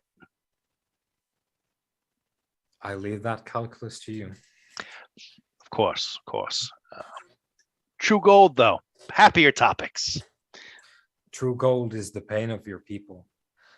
And the fact that your people made use of it for an extended period of time after this became very apparent, I suppose, is a testament to the sturdy, if foolhardy nature of your people. He smiles a little bit. We are a bit stubborn, aren't we? It harbors great power, for it carries with it. And he motions for you to bring it closer to, like, maybe there's a candle on the table. Mm-hmm. Like motions for you to bring it close to the candle. I will do just as I said. It harbors within it a great power, for it carries in it. You can see sheen. And there is indeed, because it's true gold, there's the red sheen. It harbors within it some of the blood of my people. Whoa. That is the essence of true blood. Am I like cannibalizing like one of your kin here? I mean, that's... Your people have done that for many an age. He smiles slightly sadly. Well, I mean, question. Did we know that before we started going on this? Oh, not that was a part of the arts that my sibling taught to your people. We freely shared our power, as I have mentioned, the powers of this earth with your people. So, like, you're not offended if I were to like start using this again? Or, I mean, where I come from, like, you don't mess with the bones. I would encourage you to destroy it immediately, for it is, although it is, as I have mentioned, the artifice of the children of the stars and some of your own people as well, it is a tool of darkness. It's poison, Davin. Yeah, no, I mean the whole thing is poison on top of poison. I get that. Yeah. Well, before we begin our lessons on I the know true this is a gold. bad thing, but let me just Hold say on this a thing's minute. pretty good. Hold on a second here. Wait. I just have one final question about dear sweet Angular here. I'm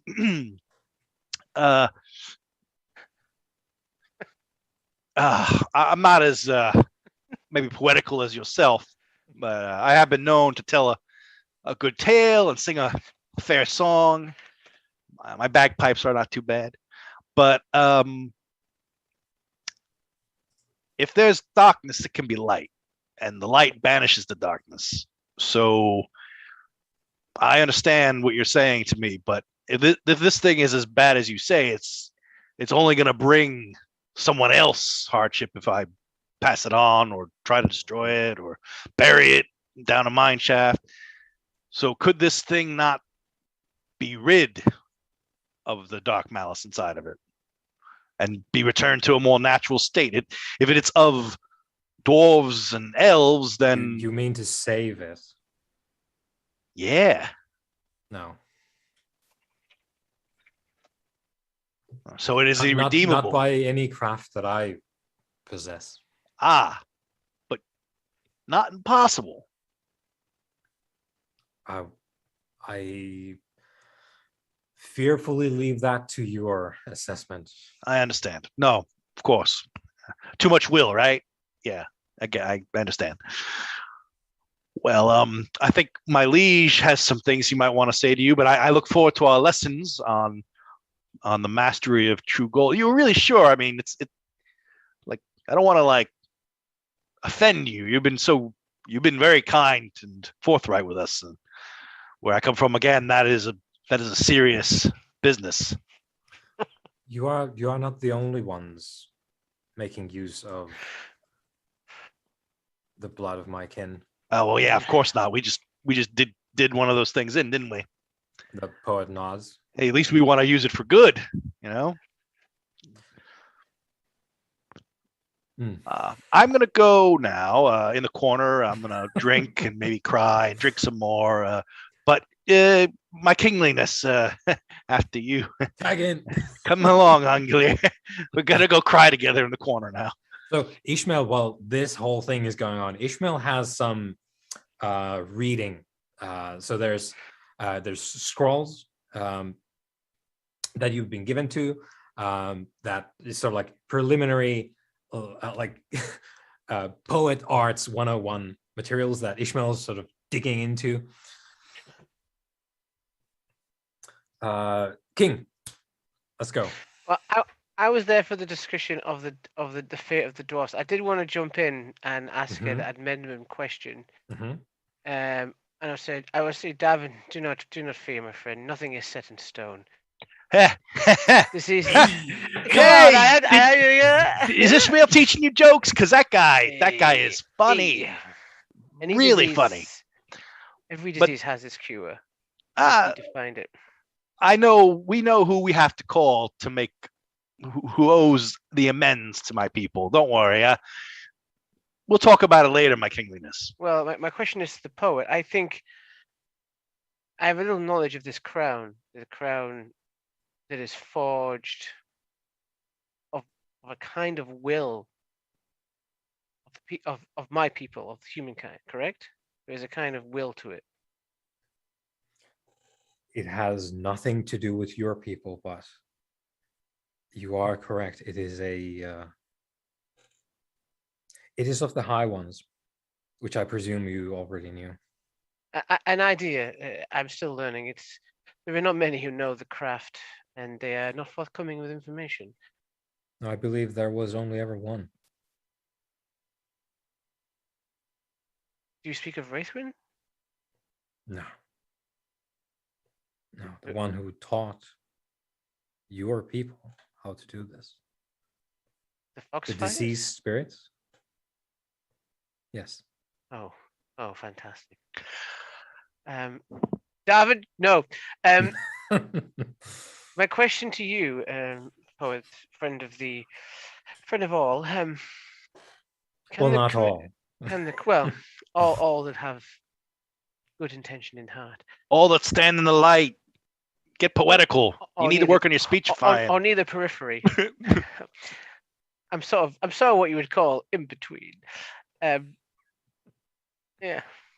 Could the dwarfs use their crown to is that such a thing? Could they utilize their own crown to rid themselves of the disease? Or just, do anything with it? I do not know, but I doubt it. I mean, the fact that you don't know is interesting.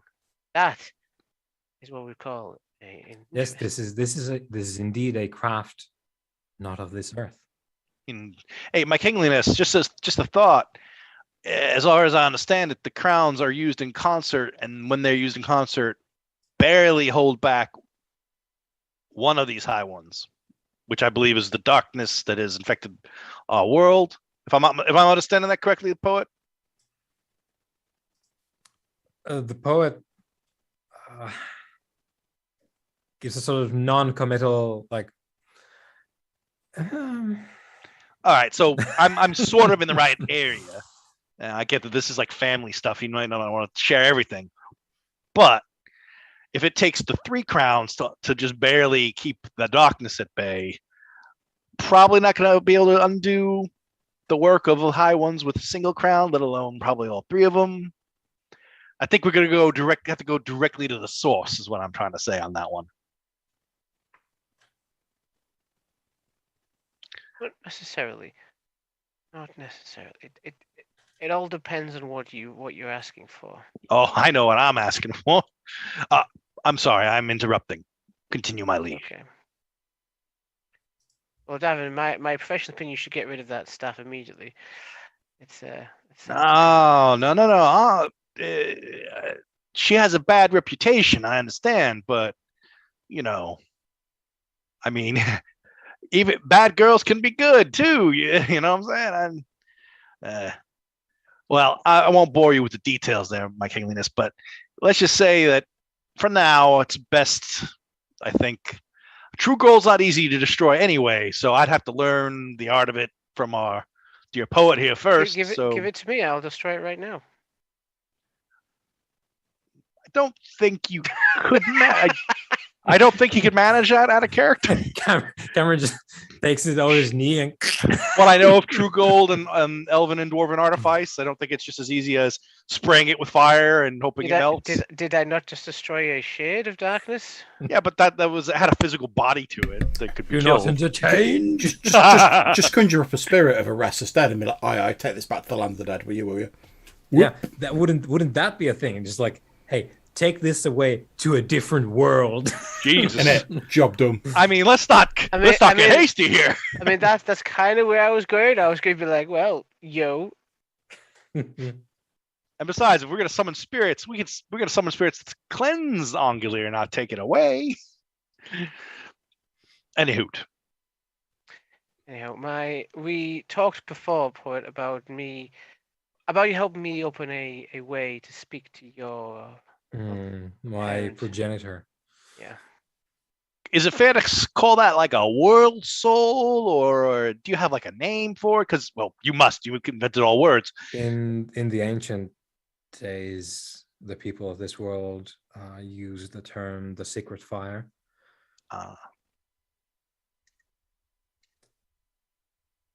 So is that just like an honorific? Is that literal?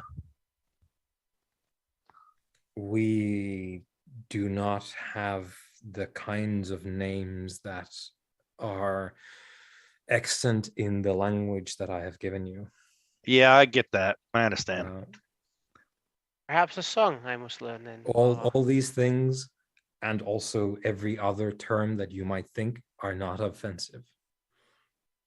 If you are comfortable with world soul, that is. Oh no, I'll stick with the sacred fire. If it was good enough for our ancestors, and if you prefer it, then we shall call it that. It just seems like there's like a will behind it. It seems like it's an entity like yourself, but like nods in greater magnitude, and hence why I was calling it the soul, because it seems to be at the heart of of our world. So, but maybe I'll say that for my poetry later. Yeah.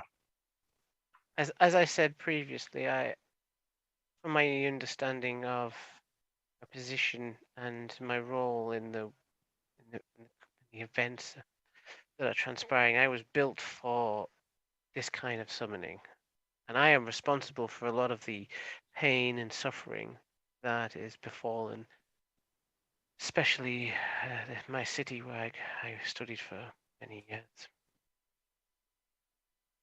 I would like the means to speak to the one who could help me put this right. If it comes to, it's not my go-to move, but I want the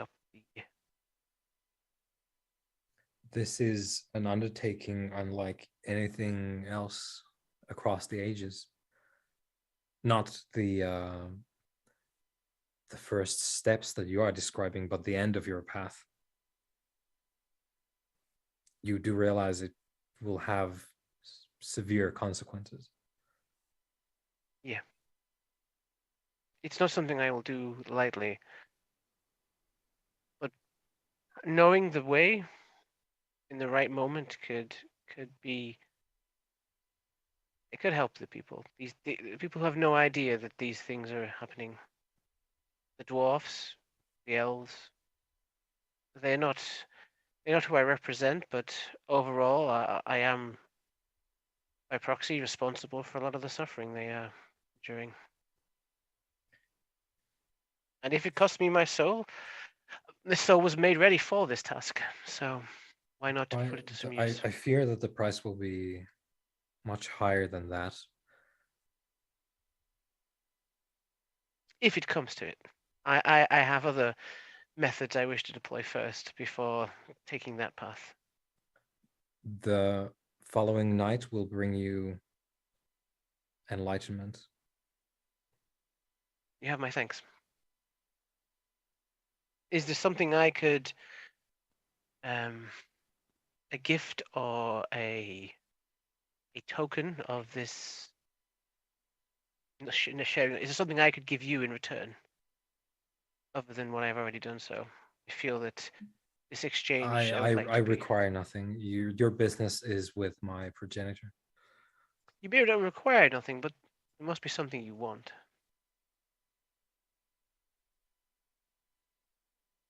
You're not entirely out of this world, or you are here. Quite the opposite. For that is one thing I learned when I met the Fell Foxfires, is that they were very invested in what happened here. Very invested, indeed. I do not believe you will be able to deliver what I would want. Hence, I do not ask it of you, lest I put you on a path that will lead to your doom inadvertently. If I do see that you could do me a favor, Sure. I shall send word. I'm happy to do it.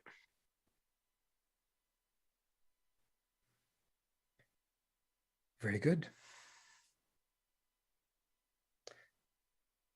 And I presume there's a bit of negotiation that we don't need to get into about the water. Yeah. That was also on the list.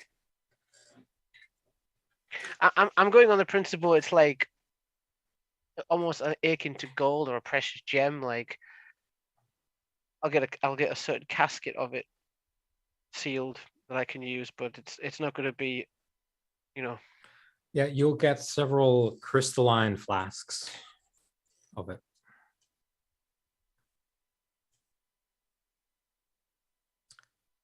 Good. So,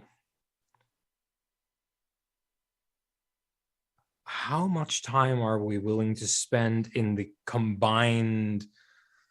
There's a lot that we want to undertake here. Mm-hmm. There's the defense of the place. There's all the studying in the world to do. How much time do we want to spend on that in game? Well, for me, it's a matter of what is the poet teaching me and how long is it going to take to learn, really. Yeah, same thing with me. But also, um, I'm assuming between Karmer, myself, talking to Dalgrunda back in Karamaros, and getting words from back up in Alantine. Do we know if the Alantinians have, actually took to the field? They've been marshaled up. Are they helping Beric? Because obviously, like, that seems to be something they would maybe try to do, possibly. So they're kind of half sieged. Yeah, I know, because obviously And that was where it was when I left, yeah, basically. and Yeah. that still remains the thing. And Yeah. the one thing that they're investing in, they can't help Beric. The one thing Yeah. they're investing into is keeping the one river that they can use for trade Yeah, of course. occupied. Yeah. So when they're not defending their own walls, they've got people on the river because Yeah, our they navy. need to trade with people. Yeah, So of course. all they're doing is hunkering down and trading. Yeah, so we're trying to keep the door open, and Mhm. the goods are flowing, so people don't lose shit. Because that's one thing about disruptions in war, right? Is if you don't have supply lines, Mhm. you can't keep going, right? So, but have I at least, do we know if they're at least aiding Barrack? Because obviously that's all to everyone's advantage. Yeah, If that's by virtue of trading, yeah. cool, okay, that's perfect. Yeah, because And that's what we do. You also know that they are helping, but all the trading is getting vastly hampered in Karamaros. Of course, yeah, we're getting bogged down. It's still okay. Yeah, okay, cool. But so I guess my question before we begin on this, and Karmer would probably be the person to talk to about this, given that he's a military man, and I'm only a simple riverboat captain. Is how long can we delay in the south and our problems down here and sorting out some business before we need to go north to put the start to bed? Because Barrack sounds like there's this Barrack guy, there's our people fighting the good fight, but I mean, how long can that really last? It's kind of what I'd ask Karmer, I guess, would be how long can we hold out before we're just swept away with the tide? Because obviously, I mean, we could probably hunker up for years in our little fortresses, but that's useless to everyone else. Basically, we'd be trapped. Basically. Well, your mercenary friend gives you an estimate of, from what he's heard about what's going on up there. It's like, give it at least a year before they start having scouts hereabouts. Like he's fairly confident in the fortresses of the current front line, because the earlier princedoms got swept up pretty much overnight. But now we're getting into the more affluent riverlands, better walls, better castles, better equipped troops. Me speaking to Karmer, do you think that this Flame King, he'll just bypass us, go south? Because obviously we hold our end of the Great Rivers, but there are other rivers. There's overland. I mean, he doesn't have to come through Alantine. Do you think he'll? I mean, it's bad either way, but I mean, so they're already past. Like the front line has already moved past. It's moved around it, right? Yeah. Okay. So it's more like we're surrounded, or we're in a what they call a salient. Yeah, we are a giant salient in the middle of this battle. You're sort of behind enemy lines, but also it doesn't seem like the enemy, quote unquote, is going about and methodically taking out everything along the way. Right. But they're very comfortably just moving along. Right. And also it doesn't, like, to his estimation anyway. What he's heard about stuff. I trust his opinion. So there's like no distinct objective. So they're going along and they're just picking up princedoms as they go. And it's not like they're beelining for X. No, it's just I understand. It's just pure conquest as they move. I mean, I know most of your brigades back in Camros, which is great for us because that's a holy city of these manlings, and our king is kind of planted his flag there. So I'm happy that city's got some dwarves protecting it, and I'm glad you are here, Karmer. I don't think we could get through this without some good dwarven steel. But I worry for our country. My job was to bring armies north, not, trap off attention south, and I've just learned some things. I don't know, Calmer. I don't know. Our ancestors are watching. And This is he just sort of like he good naturedly like smacks you on the chest and is like, well, there's no use worrying about it, is there? Like the face will be what the face will be. Our fates are in our hands, my friend.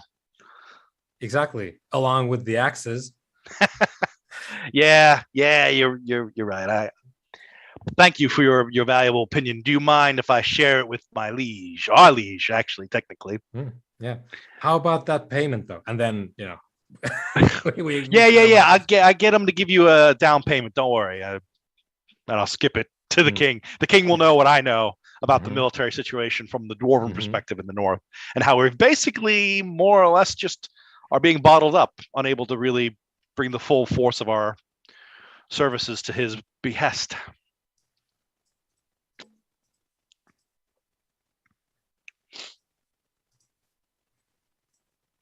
And I will spend lots of time with Angulier and learning about True Gold.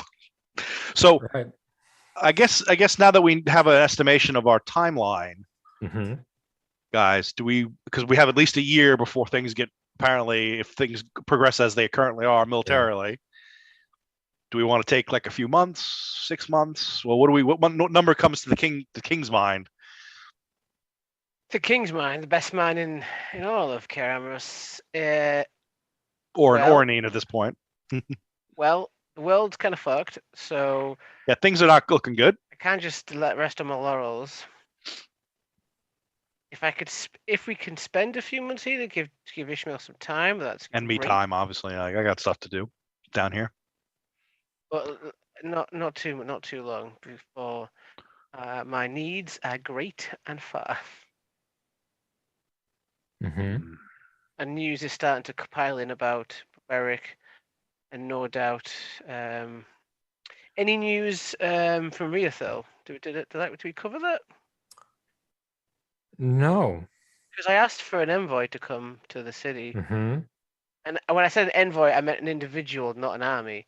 And you succeeded in that, if I recall. I did, but we haven't heard any information. Yeah, no. I suppose you would have gotten a missive from your council folks. Like, yeah, there's this guy from Riathel. Seems like he's glad to be here.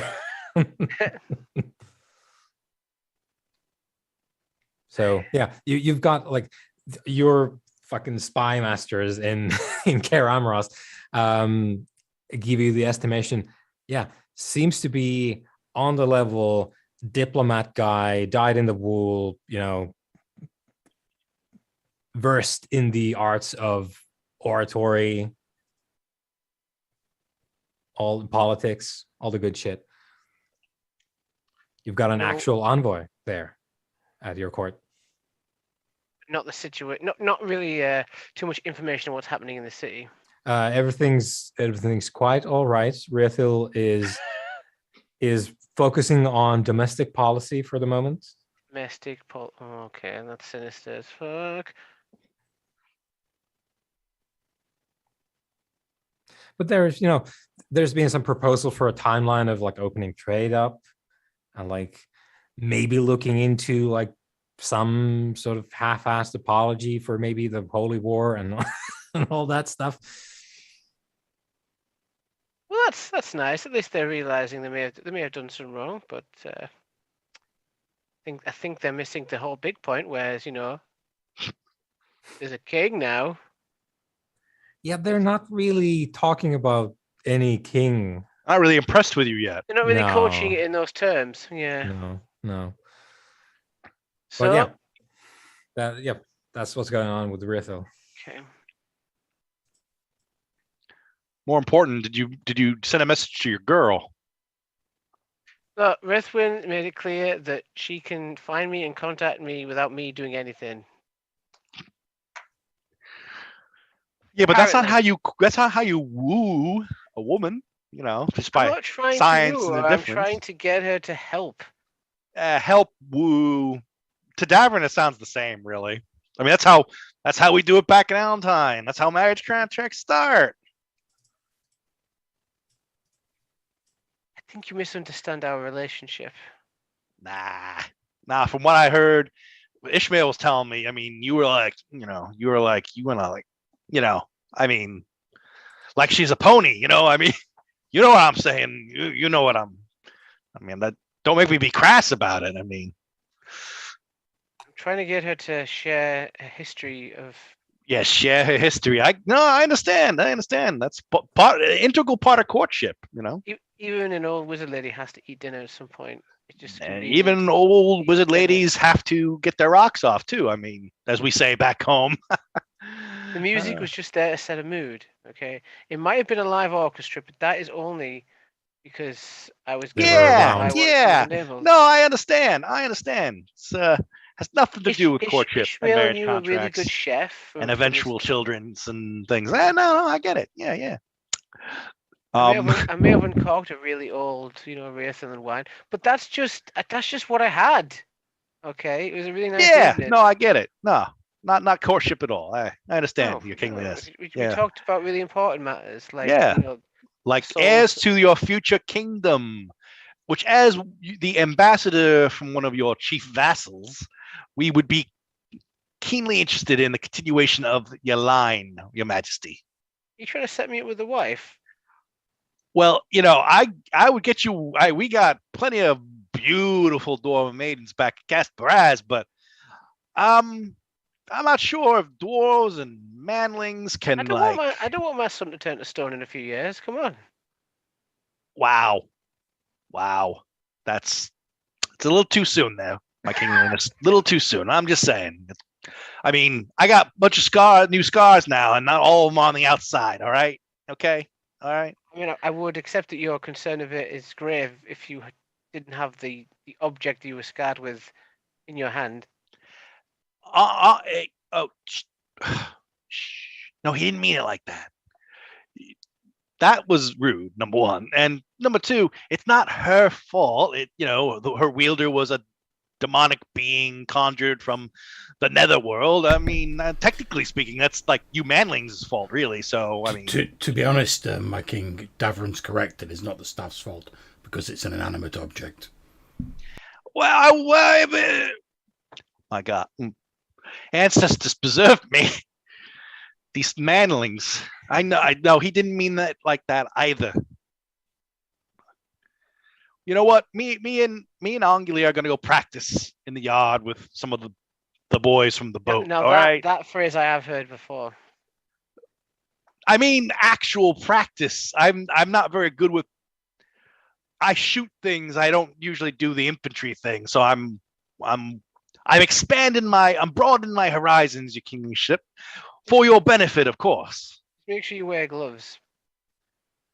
I always wear gloves.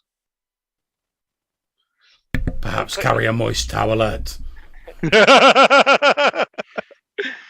So, quick question to the wheelmaster, as I was referring to the practice log. Mm-hmm. Do technically all the dwarven arts count as sorceress to learn? No. They count as their normal. And I looked at this since our last session. There's a kind of weird in between. For some of them. Yes, not all of them. Yeah, and like some of them, I think specifically say they're sorcerers. And those are very few. However, it's the rune casting and some of a reasonable stone. Yeah. So there's the straight up sorcerers ones. Then there's dwarven arts that are magical in nature, specifically said to be magic, right? Which would be a lot of the metalworking stuff. And then there's the dwarven skills that are not ostensibly magical arts, such as your talking stuff, which is super weird because it's not strictly categorized like that. They seem to be all arts in the book when I looked at it. That's confusing. Yeah, and that wasn't my reading of it. Yeah. My reading of it was that which is fine. I mean, either way. The arts specifically would be the sort of craftsman type deals. but we'll get into all of that. But the specifically sorcerers ones are the only ones that are Yeah, specifically there's only 2 of them, sorcerers category. obviously. Yeah. Yeah. Yes, right. So anyway, and I'm not sure about Ishmael's learning, but if their sorceress is gonna take a year. Ishmael's got some time to put in. Yeah. So is this one of those things where it's like kind of like, do we ride it up to the clock and then like come out of Ornine with a better army, better us, and all this other stuff, or do we cut that short?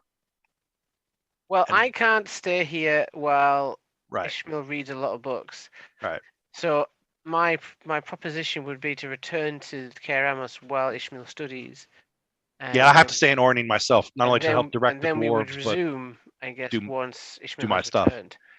Yeah. All right. So the king is going to be doing stuff in Caer Amos while we're doing stuff in Ornine. Basically, we will split the party, but off camera. Basically. Yeah, that would be good as well. Okay. I've got some shit for the. I got a lot of fires to tend to. Yeah. No pun intended. Yeah. No. Yeah. I was just about to say.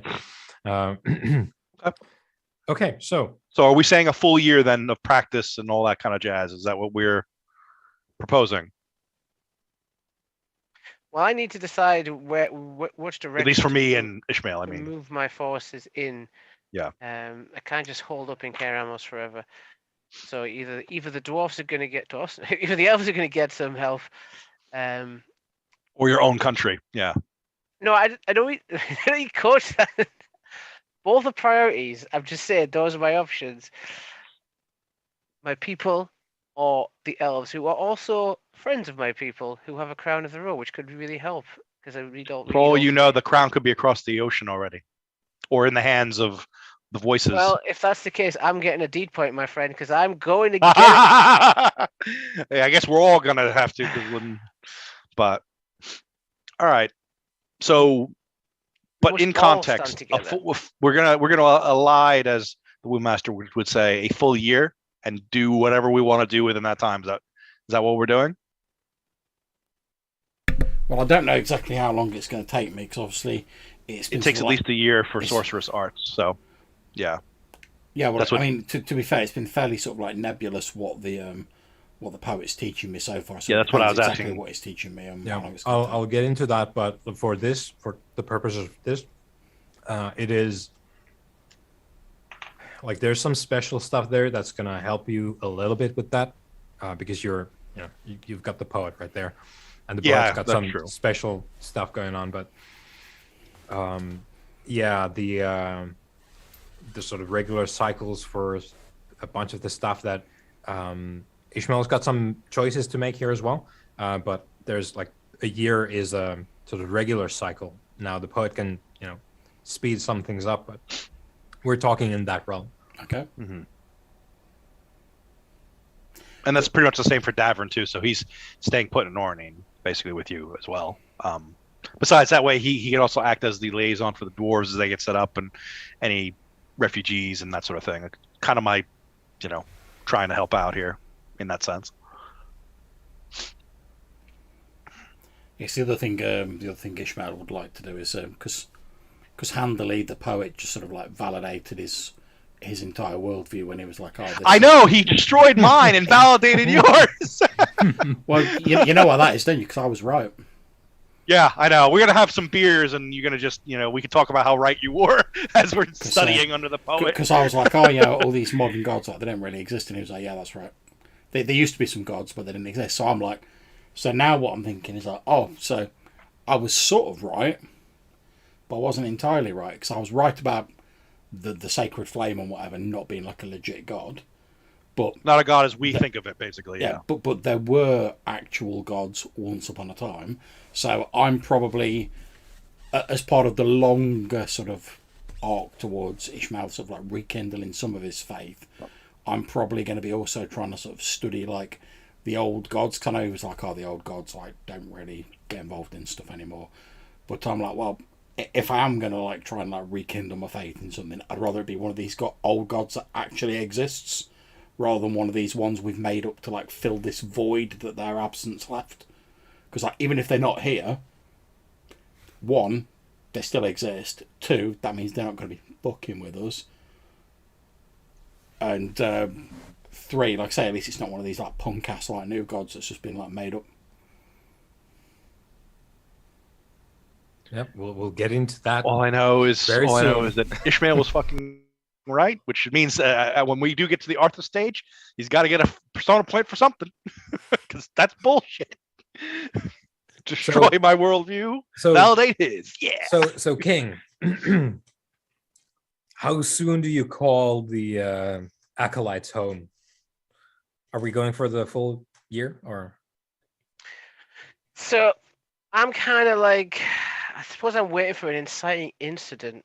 Because when I'm back in Care Amos, I'm essentially just doing what any boss does, is have loads of meetings that could have just been like a parchment message. Talking to the nobles, sort of getting the Thieves Guild on board. They owe them a favor. One good death. There's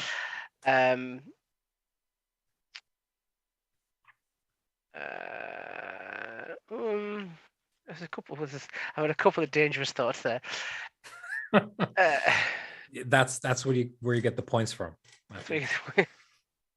I kind of like the idea of sending an old-fashioned letter to myself with to the Foxfires, and just send him a letter and see if he responds. Yeah. Okay. Who would you address it to? Technically, he's posing as the bishop, isn't he?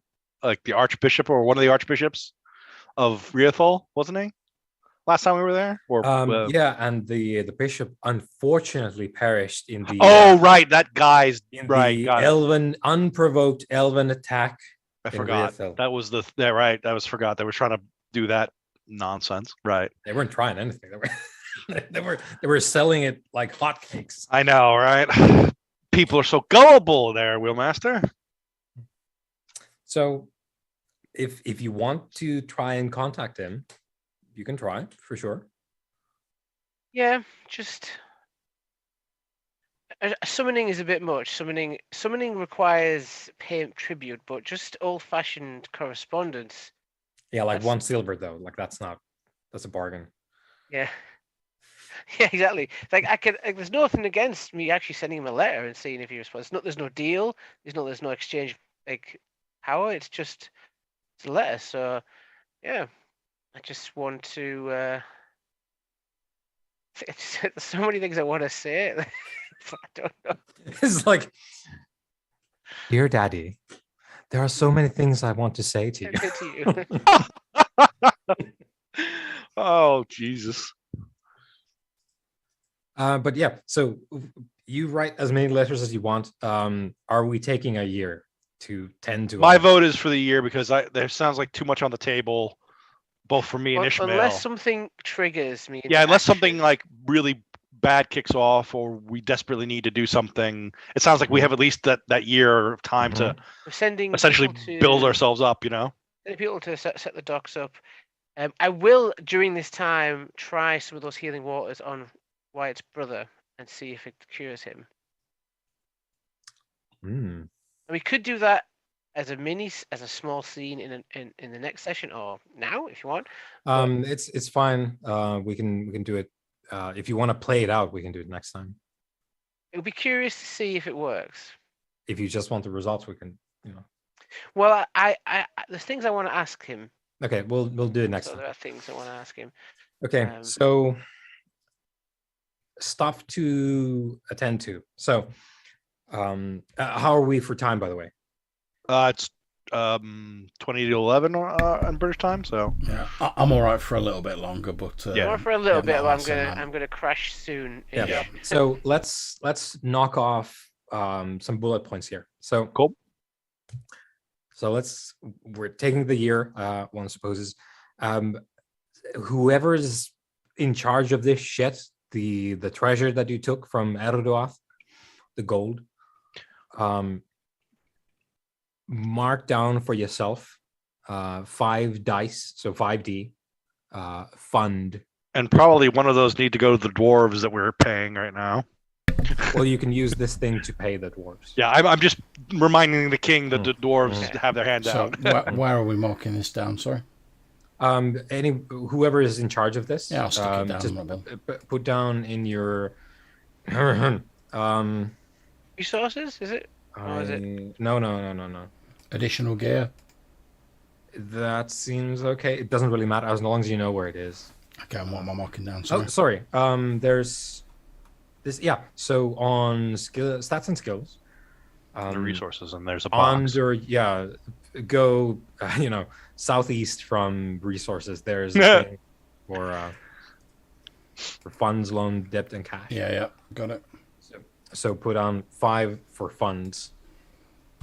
Okay. For funsies, Johannes, if you allow this, because I could make a roll and mess this up completely, but if you will, I'd like to send another bird to. Come on! I love this. Yeah, look, I want to send a bird this time to the Elven lands. Oh yeah, that okay. Rail. what are we doing? And I wanna see what the situation is like. Yeah, to let him know I'm in a position now where I could come and help. I could either myself, or I could bring a force with me, and we could help with the situation there.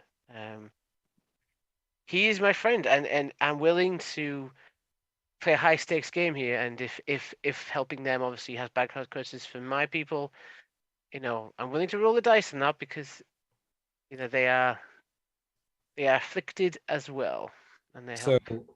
You can absolutely send a bird. However, you lack the crucial part of this, which is that you're not an elf. So you can't circles up Tyrell, which is unfortunate, because that would give you the result that you want.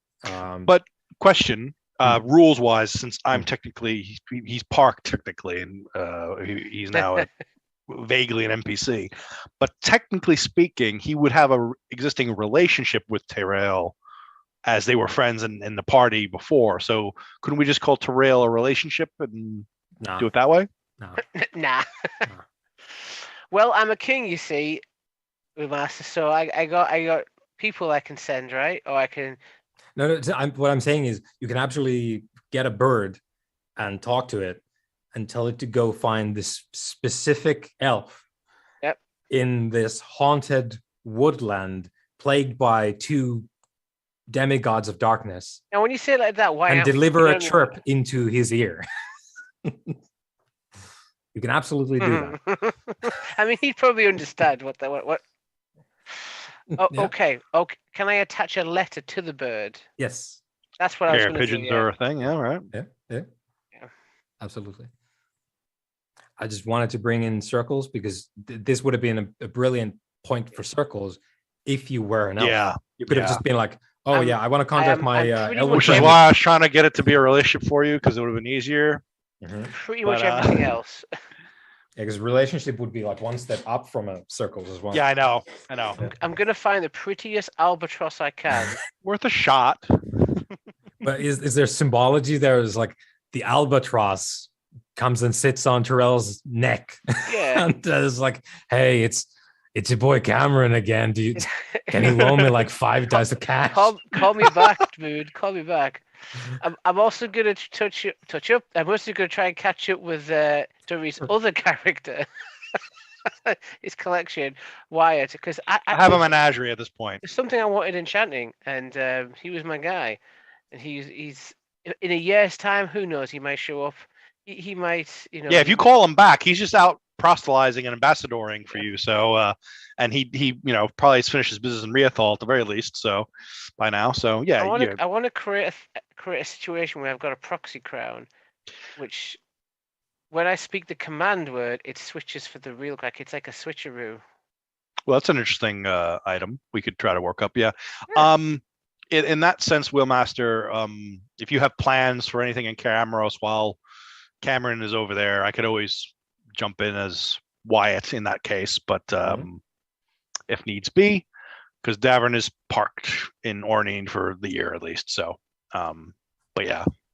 Whatever direction we go in, you've got a character to play. You I just do. saw it. You are hooked up. Yeah, and hey, maybe Glarvier can come out of the wilderness as That's the thing. the grand true gold decked prophet or whatever. I don't know. I don't know what I'm he's gonna doing throw right now. a curveball because next Yeah. session. So Yeah, I had a dream. You know this substance that is not good for you, asbestos. Yeah, make me an armor out of that. Just drape it all over my skin and body. To be fair, if Johannes wants me to like NPC Glave for a bit, I'm happy to do so. But I'm not playing him anymore, so he's an NPC as far as I'm concerned. Yeah, Been- like been moved. so what you're looking for is a slightly higher enchanting score than you have yourself, Cameron. That's why I'm getting Wyatt. That's what I'm saying. I'm getting Yeah, him but on. that's so that you're getting him for that purpose. We don't need Larver for that. Yeah. So No. um No, Glavia, okay. it'd be. No, I was just making It'd be a me whip just to about go that. into the deep earth and just go, Glavia, I didn't know. I didn't know. You're sick, man. You delve too greatly and too deep, King Cameron. You're told me flashing it back was to a paper Cameron. cut. You're flashing back to Glarver and his increasingly, stony grip. Glave, what are you doing with that true gold gun with all those gemstones on it? Nothing. Snapping. Mercy. You should have gone for the head. All I'm saying is every dwarf that's hung out with me now has been afflicted with true gold sickness. So technically, it's only going to accelerate what's already going to happen to us anyway. So fuck it. So that's what an addict would say. You need to get rid of that thing. Exactly. So we can deal with the enchanting business as well. Like, make notes of this so that we know what to tend to. So we've got your enchanting idea. We've got the meeting with Adelstan in the monastery. So about Ishmael, though, because we've got the year here, and so Ishmael, the poet, is indeed willing to tutor you in the basically in the mystic arts and the practices and the craft that he can pass on to someone like yourself. And what this translates to is there's two different things that are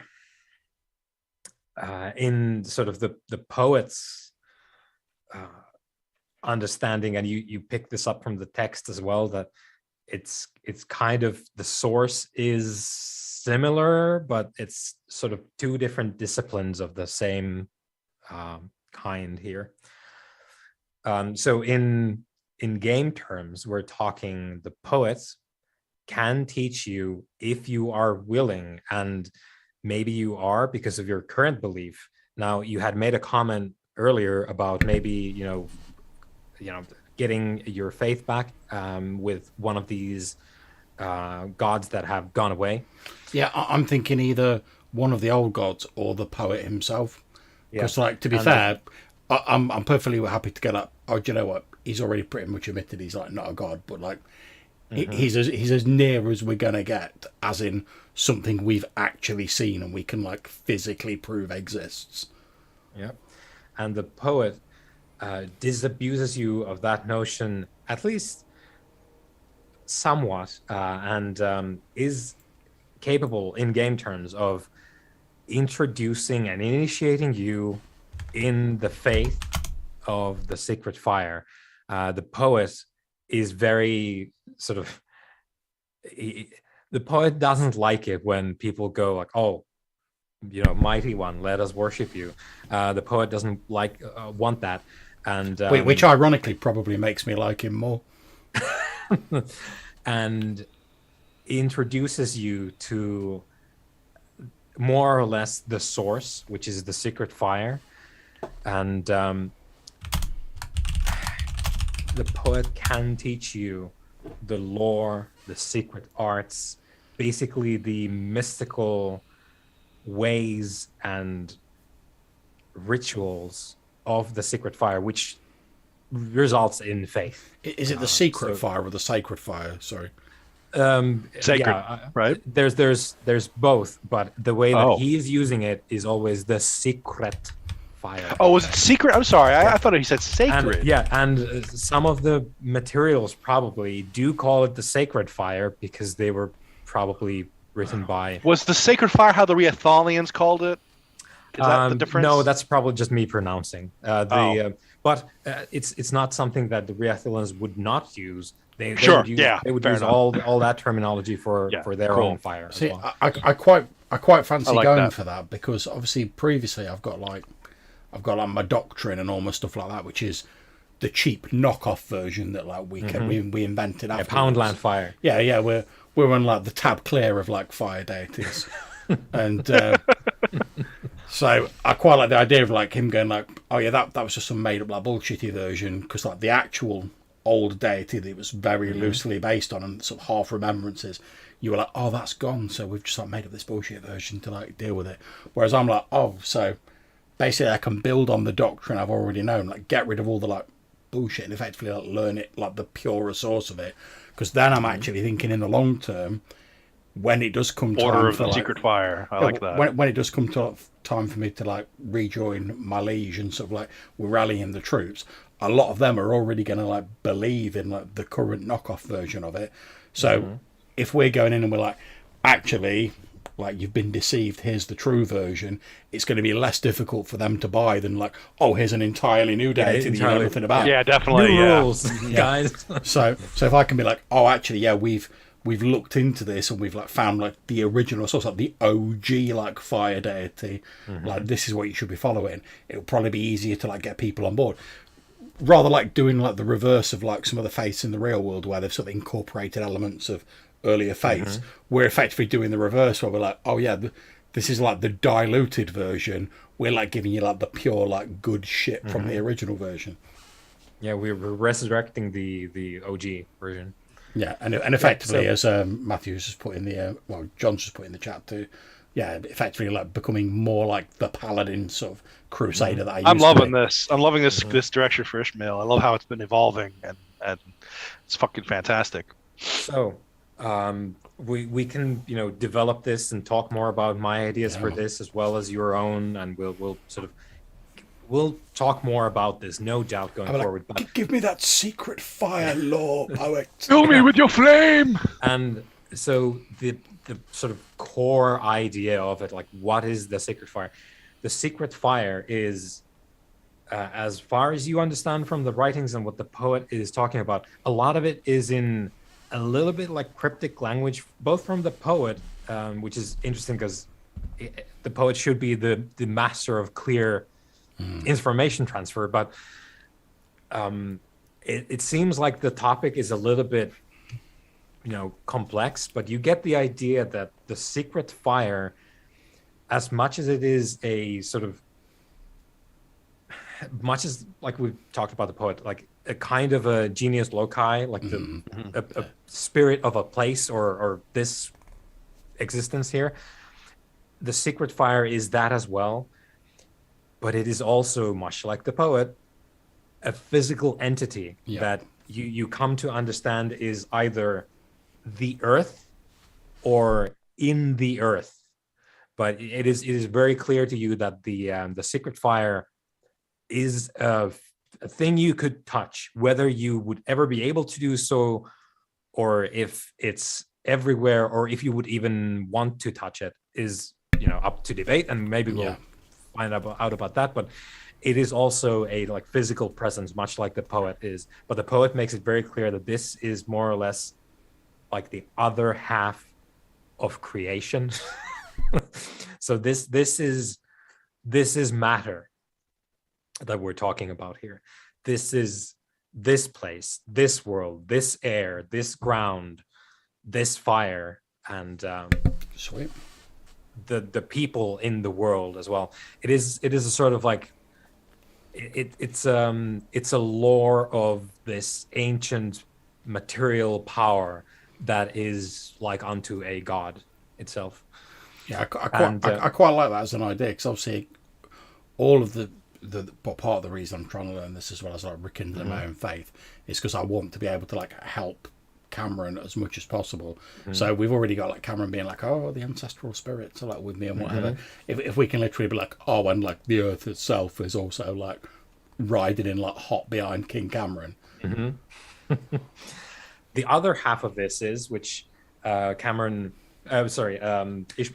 may or may not be into, because this is as you've said yourself, this is like readily more easy to slot into Ishmael's own existing stuff. Yep. The other half in game terms is spirit binding, telling this existence what to do. So authority over physical stuff. So faith and spirit binding are a part of what the poet's arts result in, the sort of core of his arts. Like the poet is a masterful poet as well, makes stuff with his like craftsman, all that, but this is like the divine portion of it is the faith and the spirit binding mechanically. So that's stuff that you can get into if you want to. I'm definitely interested in getting into one of them, but I've not got the book handy at the minute. Could you give me like a very brief sort of like capsule description of like, obviously I sort of get the idea of like what spirit binding is, commanding like physically. What's the sort of deal with faith in terms of like the system? Because it's something I've never read into. Yeah, it's faith like is, from what I understand is you can pull off miracles essentially, right? Divinely. They're obviously like a cleric or paladin from D&D in a way. So with faith, it is a bit of a like an open thing where you have a bunch of free reign over like what it is, but you get your sold. You get an emotional stat. You get the human faith stat. Oh, nice. And so I'll just go through the thing here, which are the sort of like distinct ones. So this is like an increasing obstacle rating over here. So recommended list of prayer effects and their obstacles. Note recommended. We can freestyle along these notes. Yeah. So obstacle 2, boon. The divine will can render the pure spirit remarkable and potent, and makes one of your abilities open-ended until the scene is completed. So that's like obstacle 2, what you can do with something. Obstacle 3, you can grant, the priest can grant devotees prowess and acumen. He may bless a person, beast, device, or tool and grant a +1 to a stat, skill, health, or steel for the duration of an intent or the end of a session. Bless people to be better with something. Aid. This is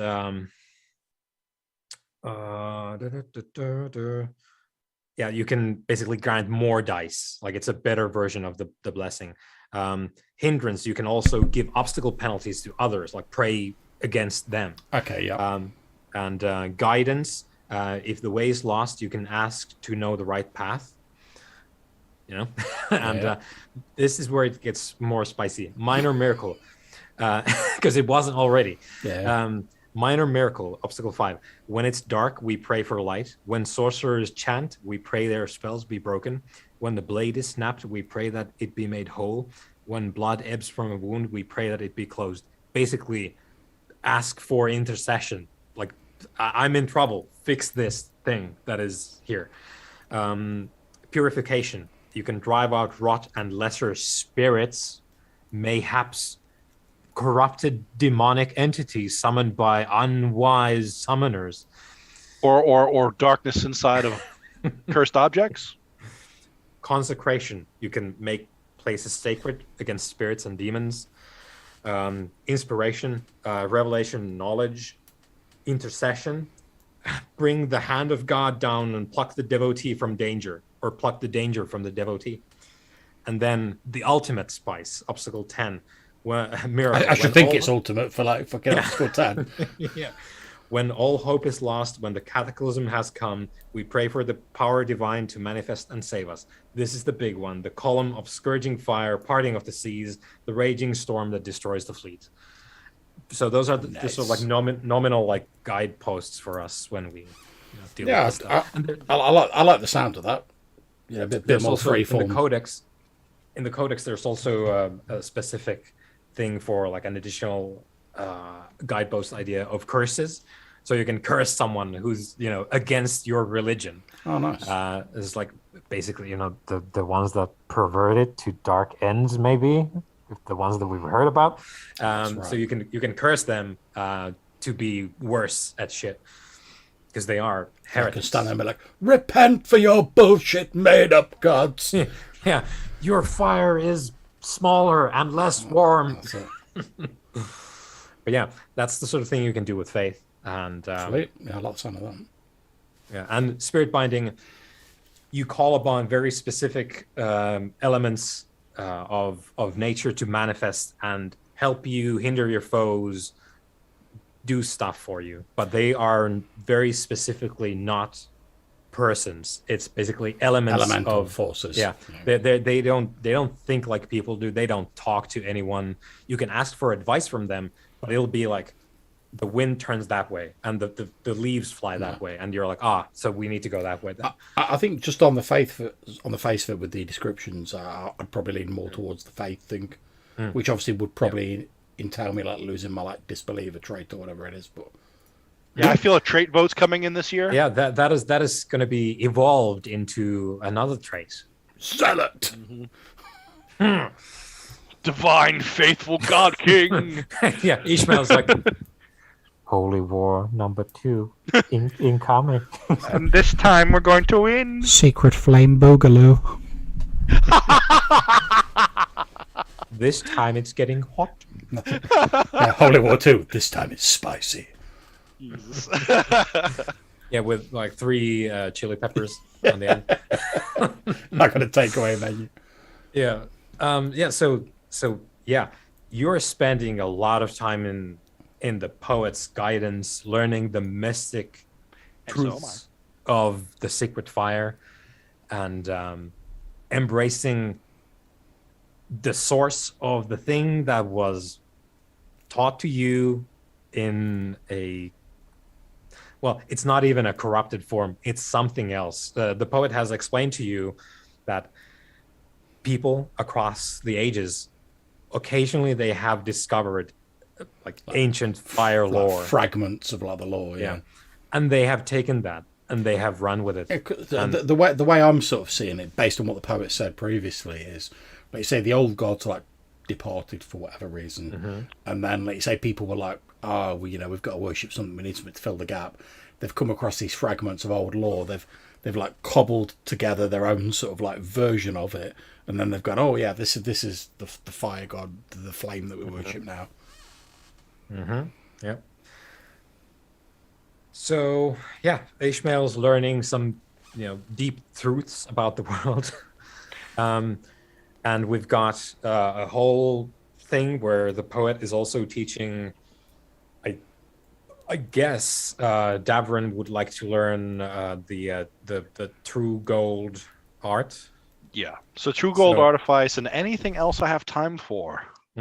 So we'll get into all that next time for your list of things. But that's what's going on. Like there's the smithy, workshop montage. There's the like meditation incense, conjuring up fire from nothing. I imagine the scene in Stargate when they find Omodasala the first time, and he's learning from like the Buddhist looking dude, and Daniel's sitting there like making the fire happen. That's what I'm imagining basically Ishmael doing with the poet, basically. Yeah.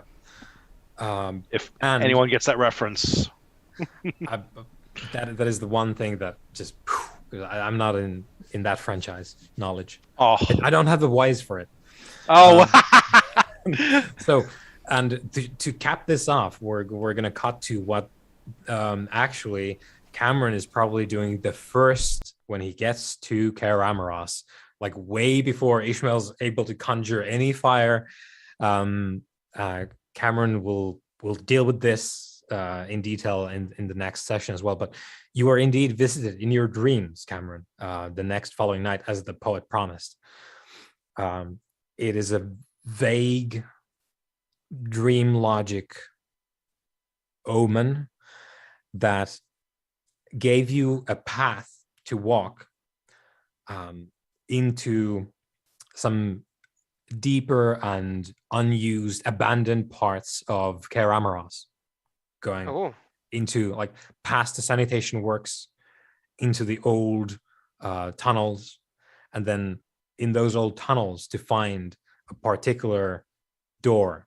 And in your dream, you received the mystical key to open it, a phrase of power to open it. And your dream understanding of it is you must go there I think you would have got a yeah, you got enough information out of it that you know what you're doing there, even though it's still the task is a little bit open, as we will soon discover as I get over my over explanation of this. You get to the depths of Ker Amaros. In the abandoned tunnels, you find this sturdy door of bronze, heavy double doors.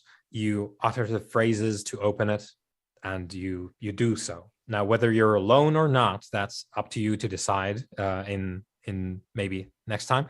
But what we see is you stepping in to this dark chamber, and you hear immediately as the doors open and you let them go, you hear the shuffling of feet and the clanking of chains, perhaps, in the darkness, and a heavy breathing, a sort of like, and you know that you have arrived here because your omen, the thing that has been asked of you in return for you to be heard by the powers that be, as you have asked, you must go here, and you have done so, to confront Girion. I'll put that in the chat. The beast of darkened stars, and pronounce his sentence, the justice that he deserves, and carry it out. And as you enter with this knowledge in your mind, and you hear presumably Girion, the beast of darkened stars, breathe heavily in the darkness before you with the chains clanking, we're going to cut it there. I'm really glad you place let to me cut leave is my normal. my right hand blade of light back in the swamplands as I descend into darkness. You're like, yes. Thanks very much. That's running that bit. Yep. Right, I'll end the stream here.